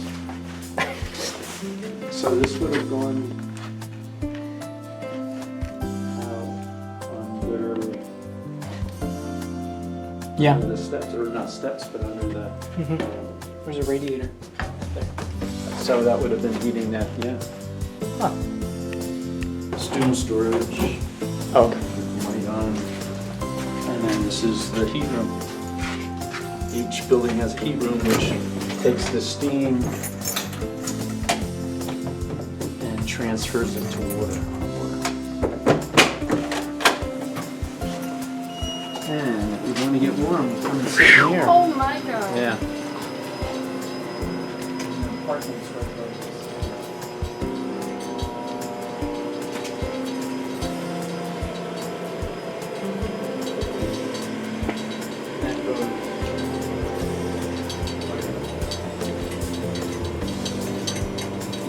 Right, I know. So, this is why the apartments are so hot. Yeah, that's right. All the apartments above the heat rooms to store their bikes and stuff in there. So this is identical to. Oh wow. This is identical to Creed except backwards. So this is obviously the light came up. This is sort of like that room at the end.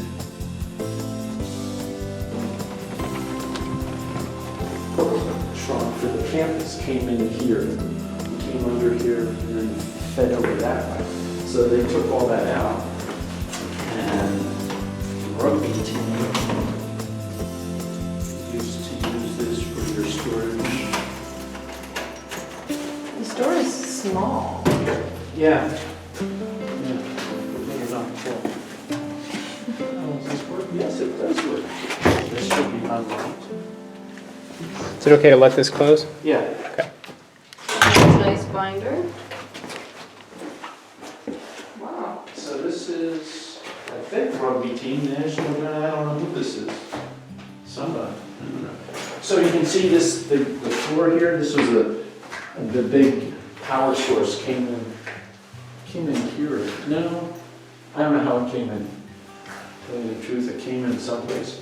And then onto this thing, this was a transformer. I can't believe this is locked. Okay, I don't quite understand that. This is the power that's coming in. This is another source like there was in the lineman, yeah. So this is another arrangement. So, are there tunnels? No. Okay. Show you something with it too. There's, the steam lines in the ground, and some of them are in a big casing that, it looks like a tunnel. Well, if there weren't steam lines in there, yeah, I guess you could crawl through it, but they're full of steam lines, so there's. So no. There was that little bridge porthole thing between. Ins and Yeah. Which is kind of. Do you know what happened to that? Yeah, they tore down, but I don't know why. I think they did that when they took the chapel and really modernized Ackley. Mhm. The two front doors are still there, but they redid the stained glass windows. Yeah, we saw that. We were looking at that in pictures the other day. And then they added on the theater on the back. So Mhm. the chapel was just a very narrow, tall, brick building. And you can see, so, I mean, when you see an early picture of Ames, there's chimneys all over the place. So there's the two back chimneys. That was the back of the original building, and then this back part was added on. That was another addition, along with the two side pieces. But that one chimney that we were looking at, that was just ended. That must have been between the main the north-south section and the east-west section. So it's like this part where there's a flat roof, that was added on? That was added on. Okay, so it was just like the prettier windows, that was original? Yeah, that was original. And then that was another, maybe that's when they ended up started calling it terrace. Yeah.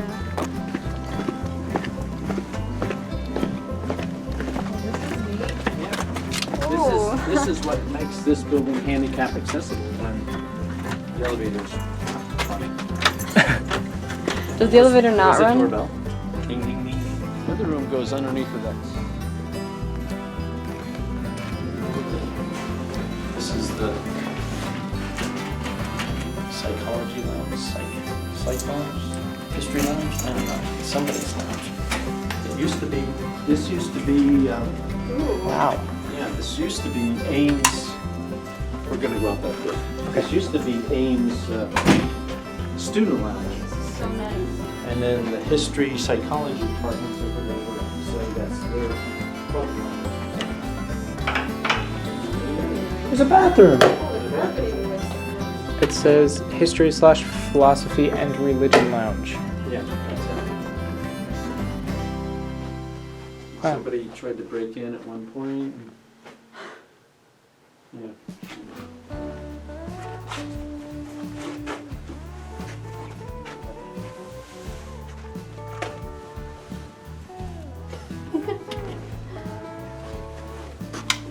And again, this is Ames is just weird. Yeah. Or John Van Hosen's Geology? yeah, rocks and stuff. Oh, look, they're But you think, labeled. stuff like that. What is going to happen to all that? Yeah. I mean, John's been here for.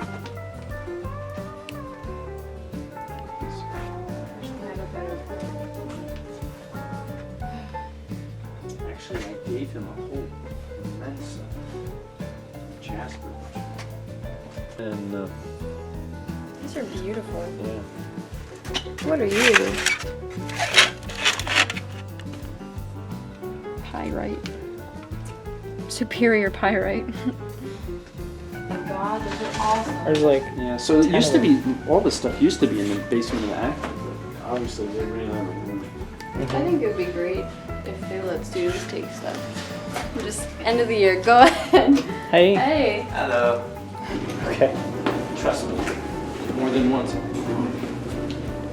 And this is, so here's, see, this is the back. Oh, it's not right. Can't get back. This is the power that's coming in. This is another source like there was in the Lyman, yeah. So this is another major. Next one here, Steve. 4 steps down. And I don't know what this room. There's might be an element from here.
have like a cut beer can label.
Basically is so thin that it's just like a couple like chemicals or molecules layer, and it can basically tell you the transparency. You can identify stuff or like concentrations.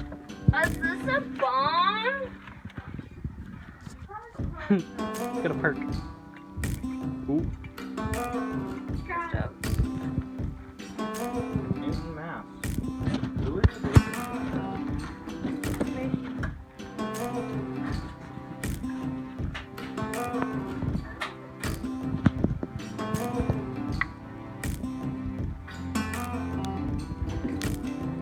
Plastic small specimen vials.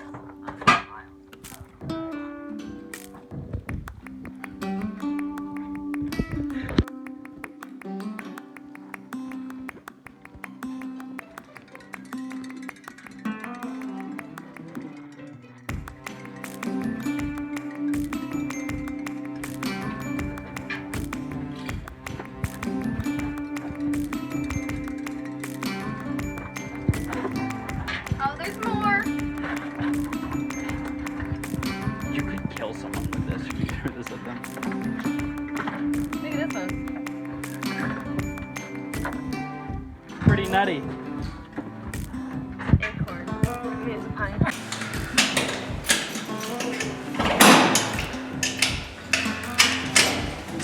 Get locked in.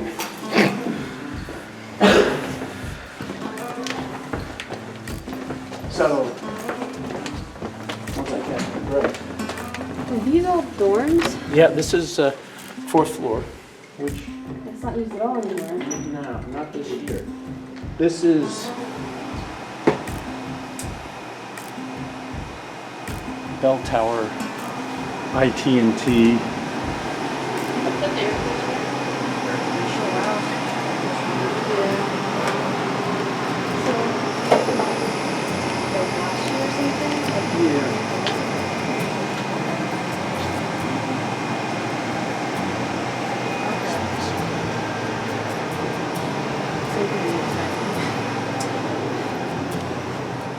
I mean, that has nothing really to do, except I think the chimes are there.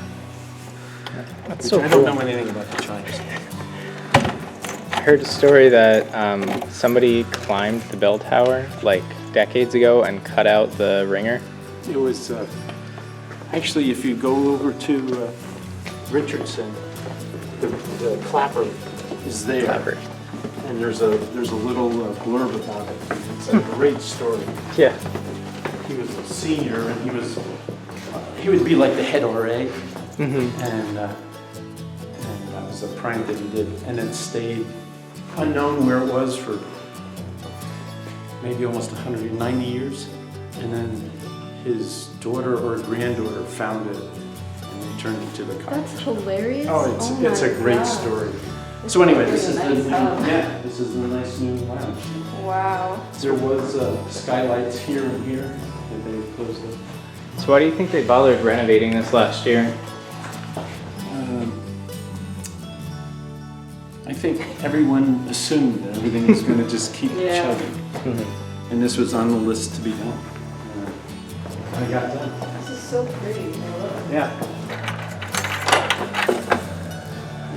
So now we're using this as cleaning storage.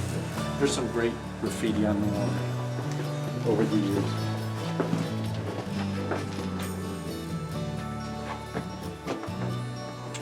I should have said bring flashlights. That's okay. We got one. Yeah, it's so you don't bump your head there, and then again, Oh boy. IT&T, don't touch anything that looks like it's good.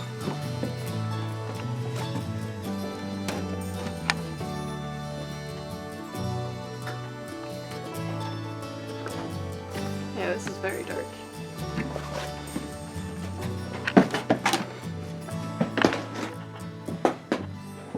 Where's the clock? And there might be a light switch. I see a plugged in light right here, but it's not working. That's the clock that was covered up for, I don't know, 30, 40 years up there from the clock tower. Mhm. And then all of a sudden they realized that it was covered up. So they took it down to Connecticut or Massachusetts someplace, and they restored it. Yeah.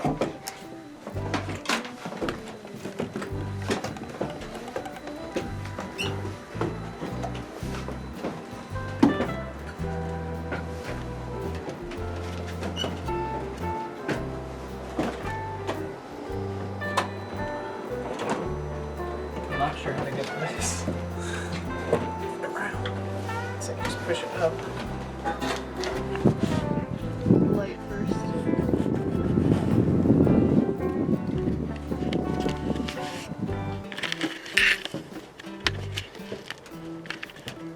Air. Mm-hmm. The poncho's inflated because of the airflow. This is great. This is great, but there's not really room to stand. There's caulk graffiti. It's exciting. Oh, nice. Alright, let's see what's behind this door. Take me off. Are you okay staying there? Okay, there's a little piece of wire here that we can unhook. Oh boy. Oh. Wow. Is there a little lever right there? Yeah. You gotta stand. What? Yes. Spider webs galore.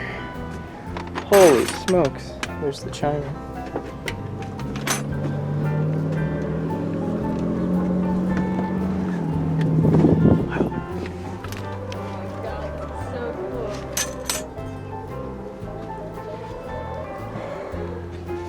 Highest point on campus.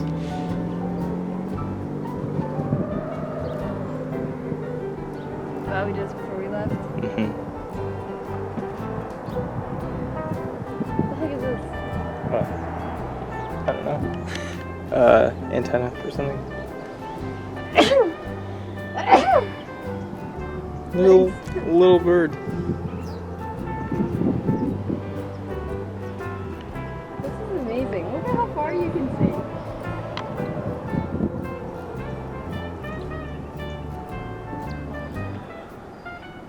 Is there a speaker over to your left or something? Yeah. It's really cool. What's Carl's last name? Stoddard. He was a security officer. Mhm. He used to hang around that corner. I didn't know him. That's the whole story? That's as much as I know. He was here for 20 years, 25 years. Wow. It's his corner. And he died while he didn't come to work one day. And they found him dead in his house. Oh, And so, that's sad. yeah. And they have a scholarship for stock or something, an award. I can't remember. You got to be able to. What did Carl Stoddard? What did we ask? His corner. Yeah, but he was here 20 years, 25 years? Yep. Yeah, 25 years. Just another bum like us. And they named the corner after him. And we have a scholarship. Do we have a scholarship? No, it's not a scholarship. It's an award Just for staff and faculty. Staff. Student. Doesn't it go to a student? No, it goes Goes to to a student. It goes to staff. An outstanding staff member from that year. That's and cute. the students nominate him one year, and the cabinet nominates him the second year. And he used to stand there and smoke. Yeah, right. That's right. And actually, one of our former faculty members, Philip Ackerman-Leist, wrote a book. Right. Up Tunkett Road, that's a good book. It gives a little bit of history, but it gives you a feeling. Of Carl. Yes. Because he taught Philip everything he knows about farming. Wow, that's Yeah, really cool. that's right. Yeah. See you, Jerry. Thank you. Disappointed the ice cream machine's not here. Oh, it is. There it is. Oh, Right yeah, I there. see it. Yeah. Yeah, when they originally built this, there was no atrium down below. Mm-hmm. So you came out this door, went out these doors, downstairs, and then out. Same thing. The dish room wasn't there. You went out. There was a doorway where you put your dishes in. Mhm. That was a doorway or an opening. You went there, and then there's a double door at the end of the dish room, and you came downstairs and left. And they closed, and then they put the atrium in, which became the patio from here. That's it. So I have the second.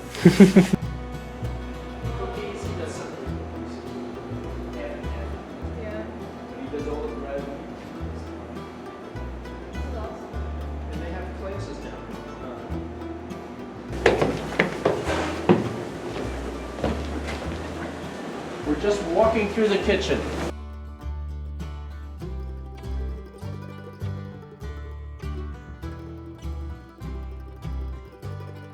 Hello. Don't throw anything at us.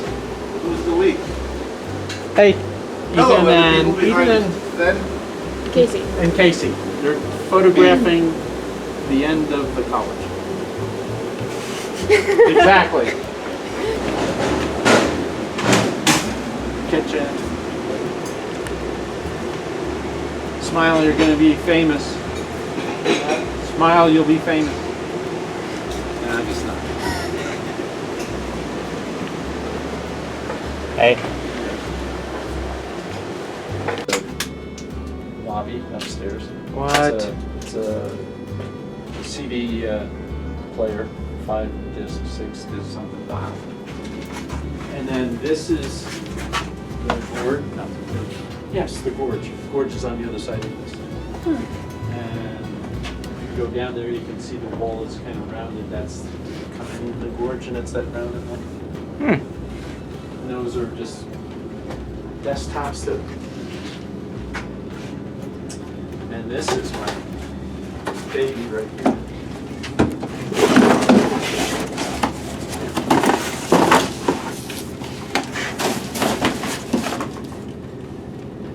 What is it? When they used to do their laundry here, I don't know where it came out of this room or Ames or something. This is a wringer for wringing out laundry sheets, towels, and all the water would come out. Cool. Basement should be zero winds. And somebody says, no, you can't do that. The elevator starts at 1, it doesn't start at 0. Yeah. Well, we could just change those. Yeah. Those, I forget, it's gonna be hundreds of dollars for them to come and That's change. weird. So What the it's heck? fine. So we renumbered it all.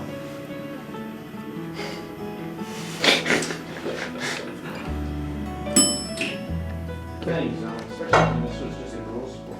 Mm-hmm. Whoa. So there was a picture of Bart here, but they took it away. But this is, that's his, They changed it apparently in '86.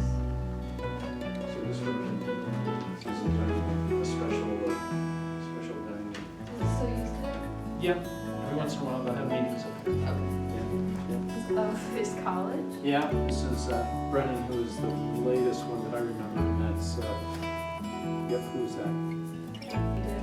Put on the wall. That's a photograph that's been touched. Okay. It's a process that they, but everything else except for the very last one, which is just a photo. Somebody took Bart's photo. This is crazy. Yeah. These are all like the names of the halls. Yeah. Which one's Wibby? That guy. Okay.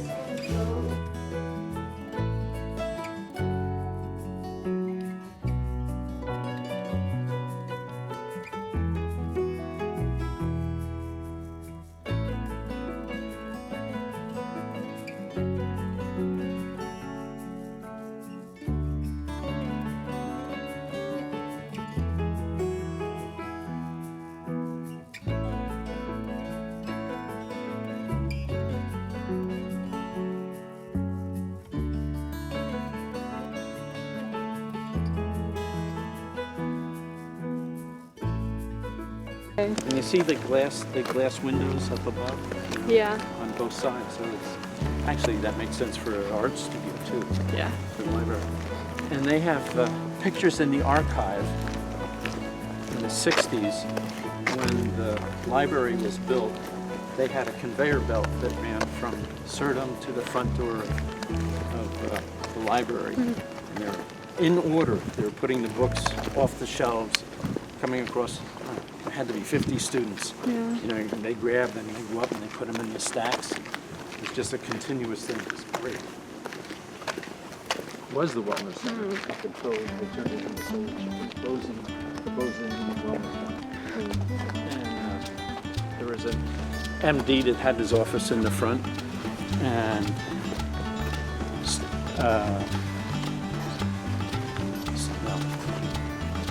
I guess this was part of Res Life, had their offices in the back. The stairs. I don't know, maybe. But I'm going to bet when they redid this, they did it to the code for whatever code this is. What code is this? Lead gold? Yeah. Which I meant take out, I bet meant take out every bit of possible insulation that has. Yeah. That is so sweet. Oh, this is cool. Wow, this is a really nice space. So they have.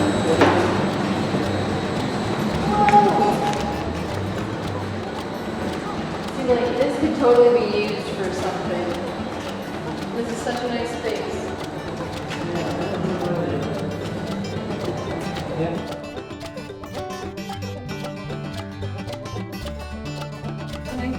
Okay, cool. Hey everyone, I'm Becca of The Reverie. Quick note, submissions are open until April 3rd. That's very soon, so if you want to submit your stuff to The Reverie, we'd love to review it. That being said, I promised everyone I was going to tell the story of how I got locked in the cat center. And then I remembered some other shenanigans from freshman year that have to do with the theater department that I'm going to tell, because I'm probably going to pop back up here later to tell the cat center story. So know that that will come. But before I forget this one, when I was a freshman, I made a very special friend named Brenna. She transferred, but we bonded a lot over theater, specifically GMC theater. And her last show at GMC was my first show. It was The Foreigner. It was hilarious. A lot of strange things happened. But after the show, we found out that the tech director at the time, Ben Jankowski, was retiring, and that was a bummer because we loved Ben. And Brenna and Ben had a really ridiculous relationship that was very jokey. And so, on the last day that he was at GMC, we decided, hey, let's play some pranks on Ben. And there's this giant tube, of like a rolled tube of netting, that's in the green room by the stage that Ben had always wanted to use in a show. And we'd used it in another show that semester. Everyone hated it. And so we decided, let's put some on Ben's car. So we're carrying this giant roll of tan fibery netting from Ackley to the parking lot in front of Pollock. And it's drizzling a little, and we walk by the president, Bob Allen, and the provost, Tom Moggs-Pugh, and they're like, what are you guys doing? And I'm like, we're carrying a body. Even though we're very clearly not carrying a body. And so we get to Ben's car, and we're pretty sure it's Ben's car, but not quite sure. We roll out this netting and realize this is just a lot harder than we thought it would be, and have a lot of trouble cutting off a little piece to leave on his windshield. And by little, I mean like large. And at this point, it's started drizzling a little bit more. And we've written him a note that we've stuck on the netting and have realized at this point that it's going to get very drippy very quickly and he won't be able to read it, but we're like, that's fine. He'll know it's us. I have no clue if he figured out it was us. We never saw him again. And so then, after that, we realize, wow, it's honors tea. And Ben had been pushing Brenna to go to honors tea all month. So we get there, and she'd won the award for the theater award for the year. No. And that's it. That's the story.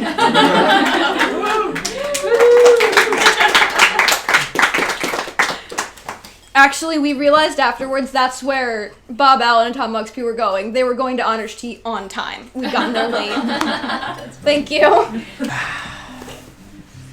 Hello, everybody. This is such a nice setup. I feel like you're all my children.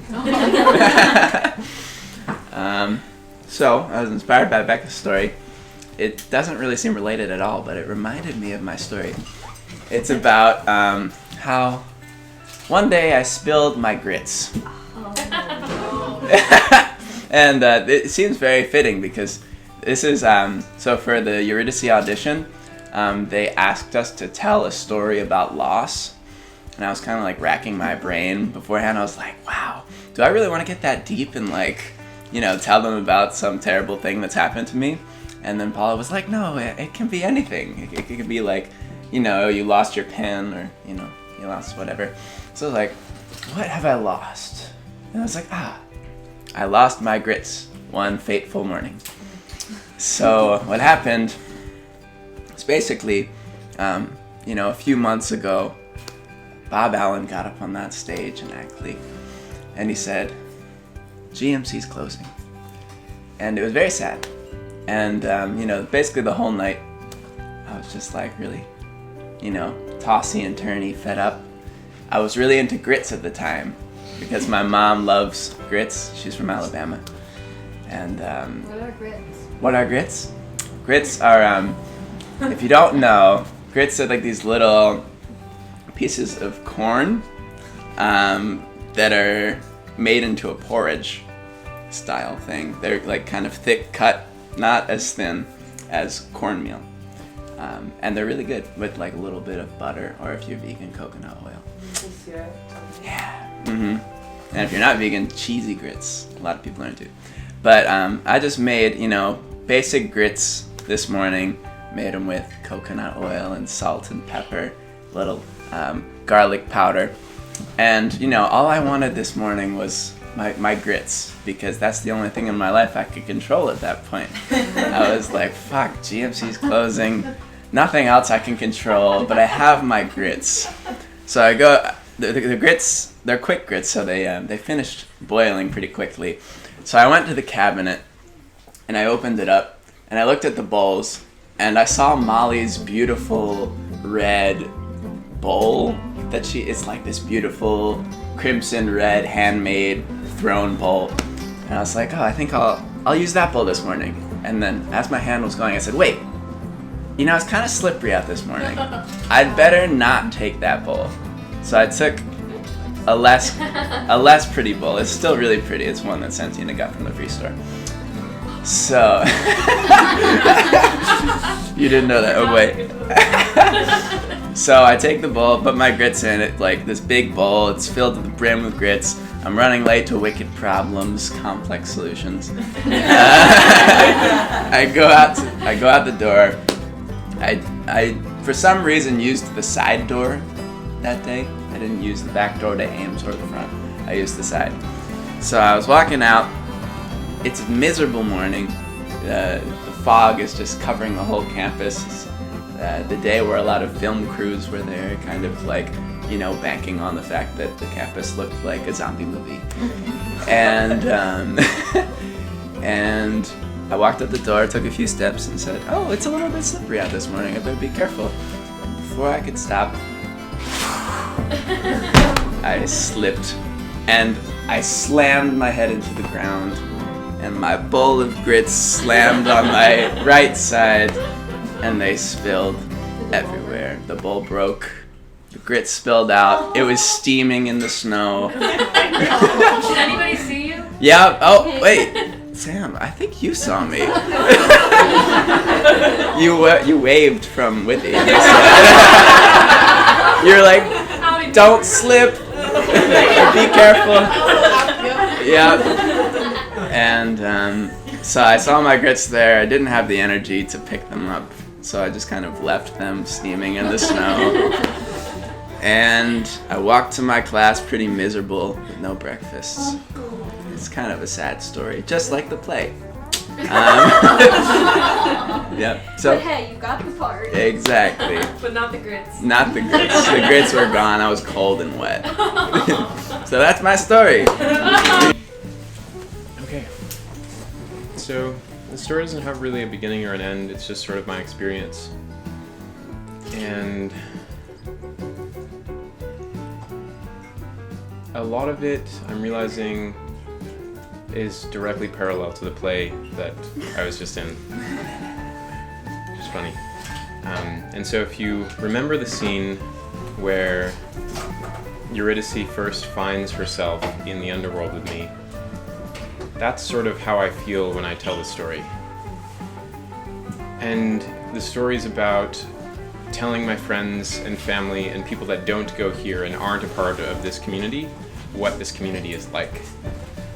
And I find it kind of a funny challenge when you leave here, at least I do, and people ask, have our sort of high school reunions, oh, what's college like? Oh, tell us. No one wears shoes. And there's this whole conversation, it's like you're speaking a different language, and there's just sort of a blank look. Professors know you by name. You can hang out with the president. He takes you on bike rides sometimes. Oh, interesting. And you're just like still no understanding. It's like, well, everyone hangs out by the river after the sun goes down. It's like, oh no, I guess that's only something that takes place here. We eat sort of in like a big dining room with big windows, and we have a guardian angel at the front of the dining room, and her name is Jan. And people are like, okay, not really sure. And then it's like, well, how about this? People care about you. People love you for who you are and respect you and challenge you and push you inside and outside of the classroom and hold you to your best self. And that's where I draw the biggest blanks. People are like, oh, that's an interesting community model. Not one I can really relate to. And, you know, so you go on and you try and find different things that people outside of this community can relate to, and it becomes really difficult. And so when I tell people about my experience here, I usually end up whittling it down to, well, it's kind of like extended summer camp. And we have a lot of fun, and we learn a few things along the way, but the goal isn't to produce something specific, it's to develop yourself. And I guess this is just me sort of reflecting on my appreciation of this space and how unique it is, and how I hope there is continuity when it becomes disseminated into other places, and we can bring these aspects that we feel like we make it, how we make it unique here, and bring them, transpose them into other community dynamics. So thanks for listening. I just wanted to tell the story. Wow, you really hit the nail right on the head. It's gonna be almost exactly like Chris's story. But it's gonna happen before we find out about the school closing down. So, just a little spoiler alert. So, you know, I think the meeting was at 4 o'clock. And I got out of class at 3:30. That fateful Wednesday day. Wednesday day. And I get out and I'm rushing back to my room. I need to get my stuff before I find out like what's this big meeting about. And I'm walking past Ames. And as everybody knows, from Pollock to Ames, it's like we never shovel the snow, so then it just collects in big pools of water, and then overnight it freezes again. And I'm walking with this beautiful wide-mouthed quart mason jar, my favorite ones for tea. I only have 2 of them. Now I only have 1. Another spoiler alert. And I walk past Claire Chapman and Chris on the basketball team that I don't remember his last name right now, but you know who I'm talking about if you know Claire.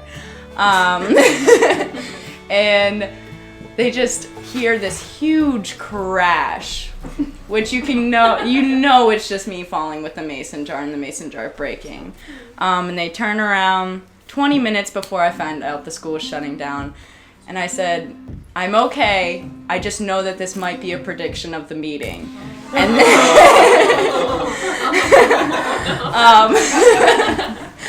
and I get up, there's glass all over the place. The first Jaw, what a sweet soul, comes down from Ames steps and is trying to help me pick up glass. And I said, Jaw, I don't have anything to put it in.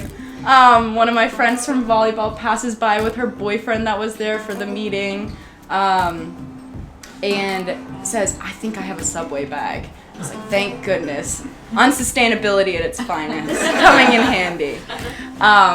And Jaw helps me pick up the glass, puts down salt, and I'm walking with the bag. Now it's around 15 minutes. That was a 5-minute scramble. Maya comes up to me about 3 steps after I have like the glass all picked up, and she says, oh my gosh, you're bleeding. And I was like, no, I'm not. I just fell and I'm fine. I checked myself, and she's like, no, you're bleeding. And I pull up the Subway bag, and there's blood dripping all down the Subway bag. Sorry, no trigger warning on this. I'm sorry if you feel faint during blood. So I call Finn, my boyfriend, who many of you probably know, and he's like, Oh my goodness. So he's freaking out because I said that blood was pouring down the bag. Definitely wasn't that bad. But gets all the medical supplies in. I go into his room and he's like patching me all up. We go to the school meeting, sit down, and then we find out the news. I mean, we all know how it went, but I just wanted to symbolize the willingness to help me in that situation and the willingness that all students have had in that meeting and since after about finding out that the school's shutting down. So I guess it also ties into the fact of Ben's story where everybody really cares about everybody here. And that's one thing that I wanted to share so everybody takes it away too. Remember when I promised you I'd tell you how I got locked in the cat center? It's happening. So, imagine little Becca, a freshman, still the same height, hair a little bit longer. If you remember what my hair looked like then, take a moment to forget it because it's not coming back. I had just found out I needed to Skype interview someone for a job offer, and I was very nervous and anxious about it. So I was like, I'm gonna be a great little student and do it in the cat center because that's something apparently people do. I don't know how many people have actually done that besides me, but I did it. And I did it at 5 p.m. because that was the only time available. And I'm doing my interview, and it's great, and it's fine, except for the part where we couldn't figure out how to turn the computer on for at least 10 minutes, and I was panicking. But beyond that, the interview was fine. But by the time it's over, it's maybe 6:30. Actually, maybe a little sooner, because there was definitely still, like, dinner going on in Chartwell's. And I come out of the cat center, and it's dark. And I'm like, oh my god, there aren't people in here. That's weird and rare. And then I get to the threshold and see that the grate that occasionally is down was down. And not only that, it was locked. And I am like, I don't know how to get out of the cat center right now. So I text my only friend, her name's Brenna, and I love her, and I'm like, I am locked in the cat center. So she comes out of Chartwell's and takes a picture of me. It's a picture that still exists. I'm clinging to the grate, like, help me. And so we're standing there calling security, and security's not picking up. And I'm like, am I gonna get out of here? Do I get to eat dinner tonight? What's going on? And then Peg Gregory walks by, and I stick my arm out and go, Peg, help me! And so with Peg, we call security again. And this time they pick up, and I'm awkwardly explaining that I am locked in the cat center and need to be let out. And they're like, what? And then someone who works in the cat center walks by. They were a work study student, they were a senior, I don't know their name because I was a little freshman who knew 2 people. They had keys. They opened the grate, let me out, and I'm awkwardly on the phone with security like, never mind, I'm out, thank you, bye! And so I'm out, and then they tell me that the doors in the back of the cat center that say alarm on them weren't alarmed, and I could have just walked out the back. So midnight breakfast. I was hanging out with a few friends on calf floor, and Bella and Tara, which all of you guys probably know, I was like, I'm gonna go upstairs real quick and say hi to the people on the 2nd floor. It's gonna be great. They're like, you're gonna get stuck up there. Like, don't go up. You always talk for hours. Like, just come to midnight breakfast with us. It'll be fine. I'm like, no. I'm gonna go hang out with some friends upstairs. I won't get stuck. I'll be back in 5 minutes. Yeah, and then I go up there and the door closes. Someone goes, the door's not opening. We're like, what? And so I'm like, all right, hold on, let's go. For probably like an hour and a half, like 10 of us were stuck in a room for midnight breakfast. Like, we missed the streaking, we missed all the food. Well, not all the food. Sherry actually called Chartwell's and said to save us some, but we were all in the room like freaking out. I can't even imagine being locked in the room for more than like 2 hours because 10 minutes went by and everybody was like, we want tater tots! Get us out! We need to get out now! We need to go! And they tried everything, and the whole time I told the people outside to just kick the door in. But For the hour and a half, they tried all of these different techniques to try and take the door down, but we ended up getting out a minute before midnight breakfast ended. And they had to knock down the door with their foot, like I have been saying the whole entire time. And then we walk in and we were running in to make sure that there were tater tots, and Eleanor Tyson was there, and she was like the perfect face to see after that traumatic experience, and she had a huge freshly baked tray of tater tots waiting for all of us, and it was really awesome, and she loaded up our plates, and that's all we ate. And then they came out with like big packaged sausages and just handed them out to our table of just like all this different food, and all of the security people and all the people at Chart Rolls were coming up to say, "You got locked in a room? What do you mean you got locked in a room?" But we ended up getting there, and it was awesome. It was really funny. My name is Joan Jordan Rett. I have heard about the closing of Green Mountain College, and I am so sad about that news. I will not be able to give an interview as I'm not computer educated. I attended the Green Mountain College, Junior College, and graduated in 1952. I was fortunate to live in Dutton, which is probably not even there anymore. 39 students lived there, and we all knew each other very well.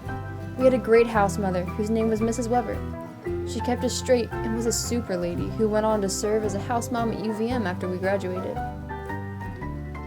We had the class president, Nancy Hitz, the class secretary, Bobby Knox, now Bunnell, May Feet Queen, Ginny Rose, and many very active roommates. Dr. Ackley was our president. She was very dignified and well-liked. As I was in the secretary work area, my favorite teachers were Rachel Clapp, heir to the Clapp Baby Food Company, and Dr. Markwick, my shorthand friend. Also Dr. Leonard, English literature and poetry. I took every class he offered and loved them all. There was also Miss Lynx, who got me out in the field for hockey as well as volleyball in the gym. I enjoyed my 2 years at GMC very much. Again, I am so sad it is closing. I realized when it changed to a 4-year college, many more subjects were available, so it was keeping up with the changing world. Some Friday nights, a group of us would head out to Bernardo's restaurant in a town south of Poultney. There was Italian food and a jukebox, blaring music. We were all singing loudly, and we only left to get back by check-in time. As no girl could have a car, we would walk on the road. Passing people knew where we were from, and most would pick us up both ways. I am sure this is no longer an option. I can still hear the loud cry coming from the porch area where the smokers had to go, "Forth for bridge!" Card tables were waiting all day and night for quiet hour was declared. My group of friends kept in touch. A letter would be answered, then sent on to the next person on the list, till all had read all 6 or 7 letters. That worked for a time, but as all things go, letters got stopped somewhere along the path. We had one girl from Canada. I lost touch with her early on. 2 from Massachusetts, 3 from New York, and me from Long Island. Now we have 1 from Norfolk, 2 from California, 1 from Florida, and 1 living in Mississippi since 1958. Over the years, this group of friends have met up in New York, Cape Cod, San Francisco, San Diego, plus 2 trips to Hawaii and Poultney for our 25th and 50th reunions. I hope the plans for GMC and Prescott will work out so students starting in Vermont may complete the courses under the Green Mountain name. So speaking of getting trapped at GMC, I think some of my most freeing moments of my life have been in Poultney. From jumping at Deep Rocks for the first time as a freshman to sitting in the middle of the soccer field when everything is frozen. And if you've heard me click my tongue before, you know it's kind of loud. And I used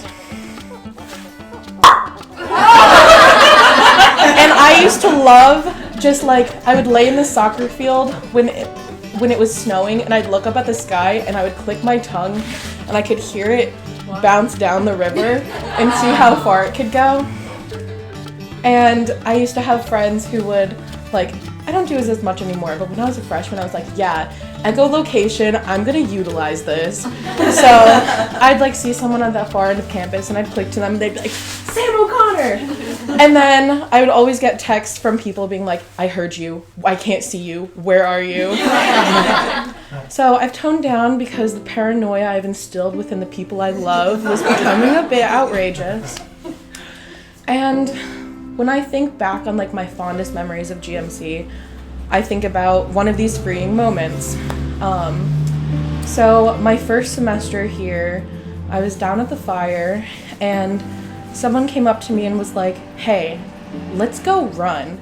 And I was like, you know me, like, I walked every mile in school, in gym class, like, me and my friends used to see who could, like, not run each other. I'm not gonna run with you. And then they're like, no, we're gonna go run. And we got this group of, like, 5 people together, and it was so cold out, and the snow was coming down so hard that being anywhere outside of, like, a 10-foot radius of the fire just didn't seem worth it.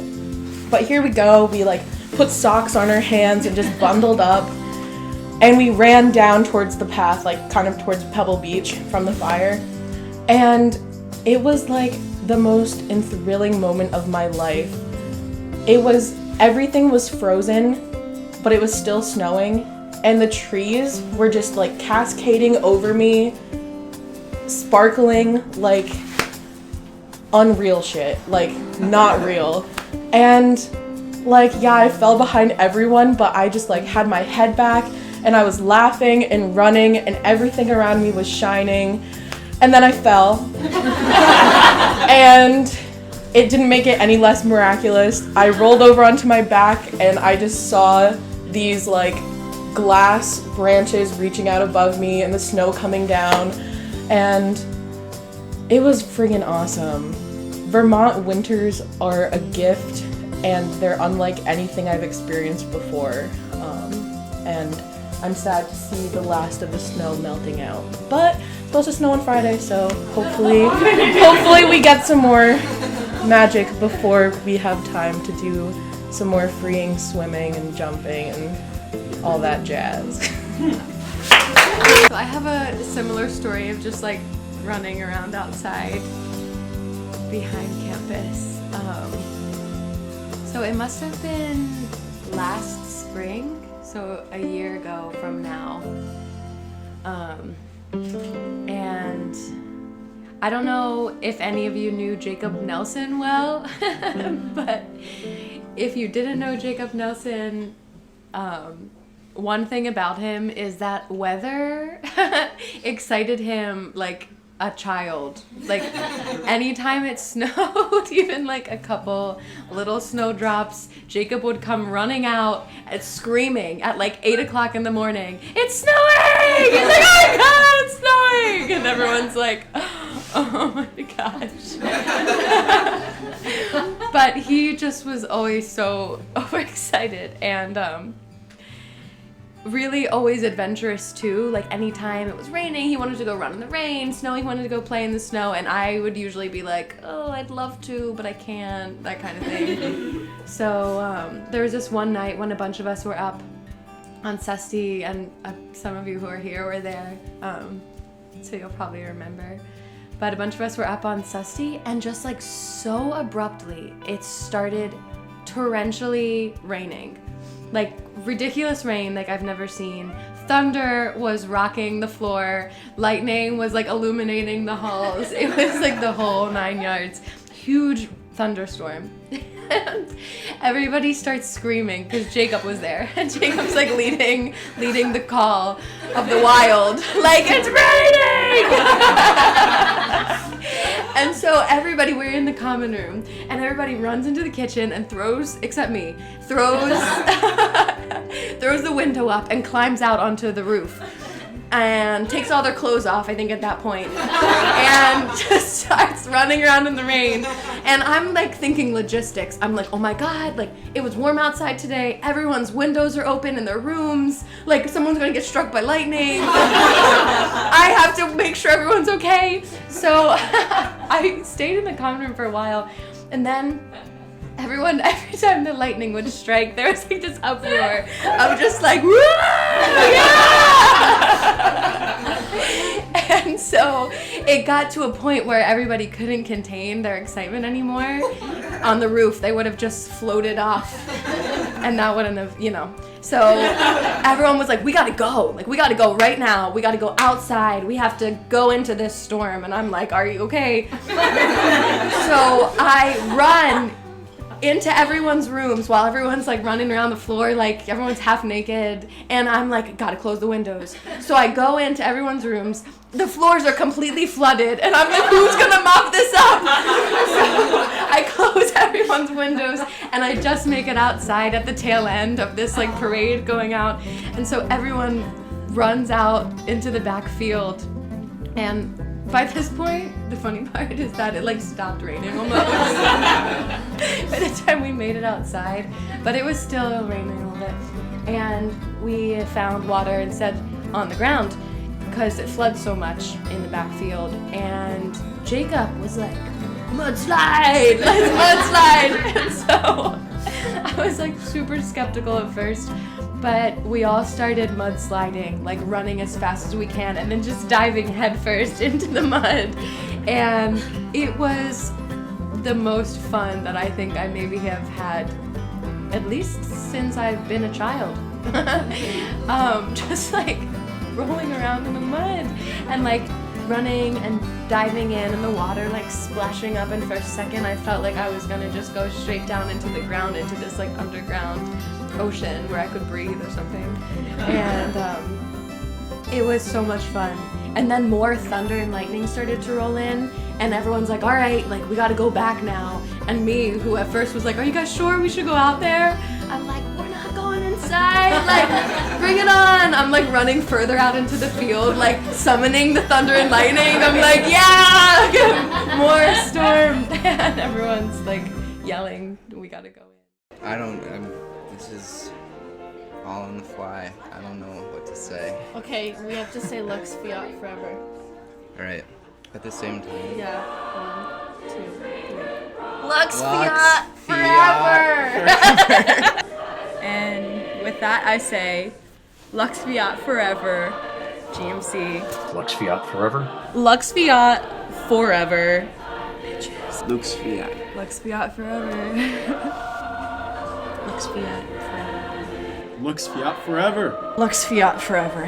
Lux Fiat Forever. Lux Fiat Forever. Lux Fiat Forever. Lux Fiat Forever.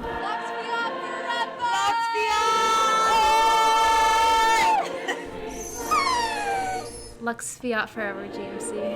Lux Fiat Forever. Lux Fiat Forever. Lux Fiat Forever. Lux Fiat Forever. Lux Fiat Forever. Lux Fiat Lux Fiat Forever. Lux Fiat Forever. Lux Fiat GMC. All right, let's say it on 3. Look at the camera. All right, 1, 2, 3. Lux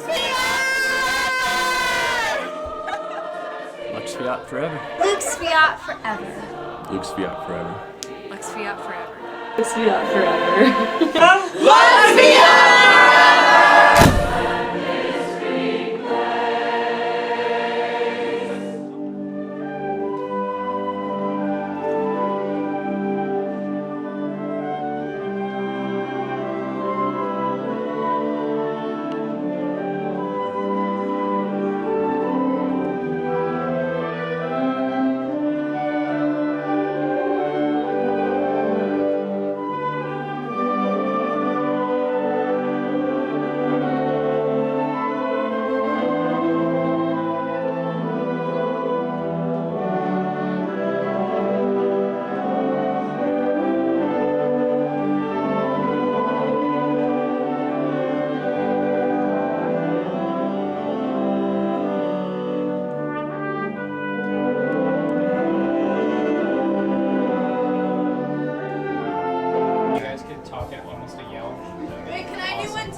Yeah, of course.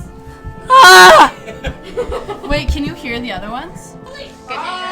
So, do you want me to look at the camera? Wherever you want. Stay. Yeah, I'll just. I am dirty. You should look when you wave. All right, it's happening. It's happening. We're live. We're on television. We're live. All right. Coming at you live from the calf. Gonna make me cry up.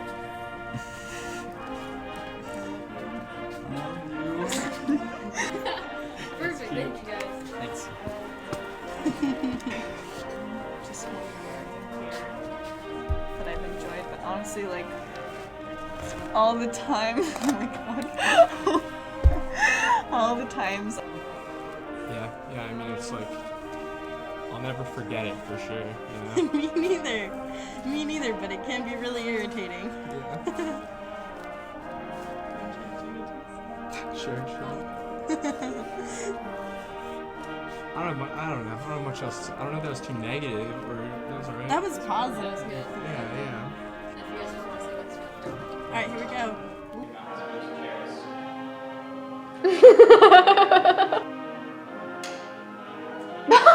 Be specific, whatever you want, and then at the end, just say Lux Fiat Forever. And if you forget, it's totally fine. We'll remind you. And you have like about 4-ish minutes. You don't have to fill it up. That's your max. You can have like 5 seconds. You can. Be Oh my like, god. "You're Okay. Done. Okay. Totally. And then you just say Lux Fiat Forever. Yeah. Hold on. I'm gonna mess it up because it's a different thing. Is there an intonation I should be going for? Whatever you want. Lux Fiat Forever. Lux Fiat Forever.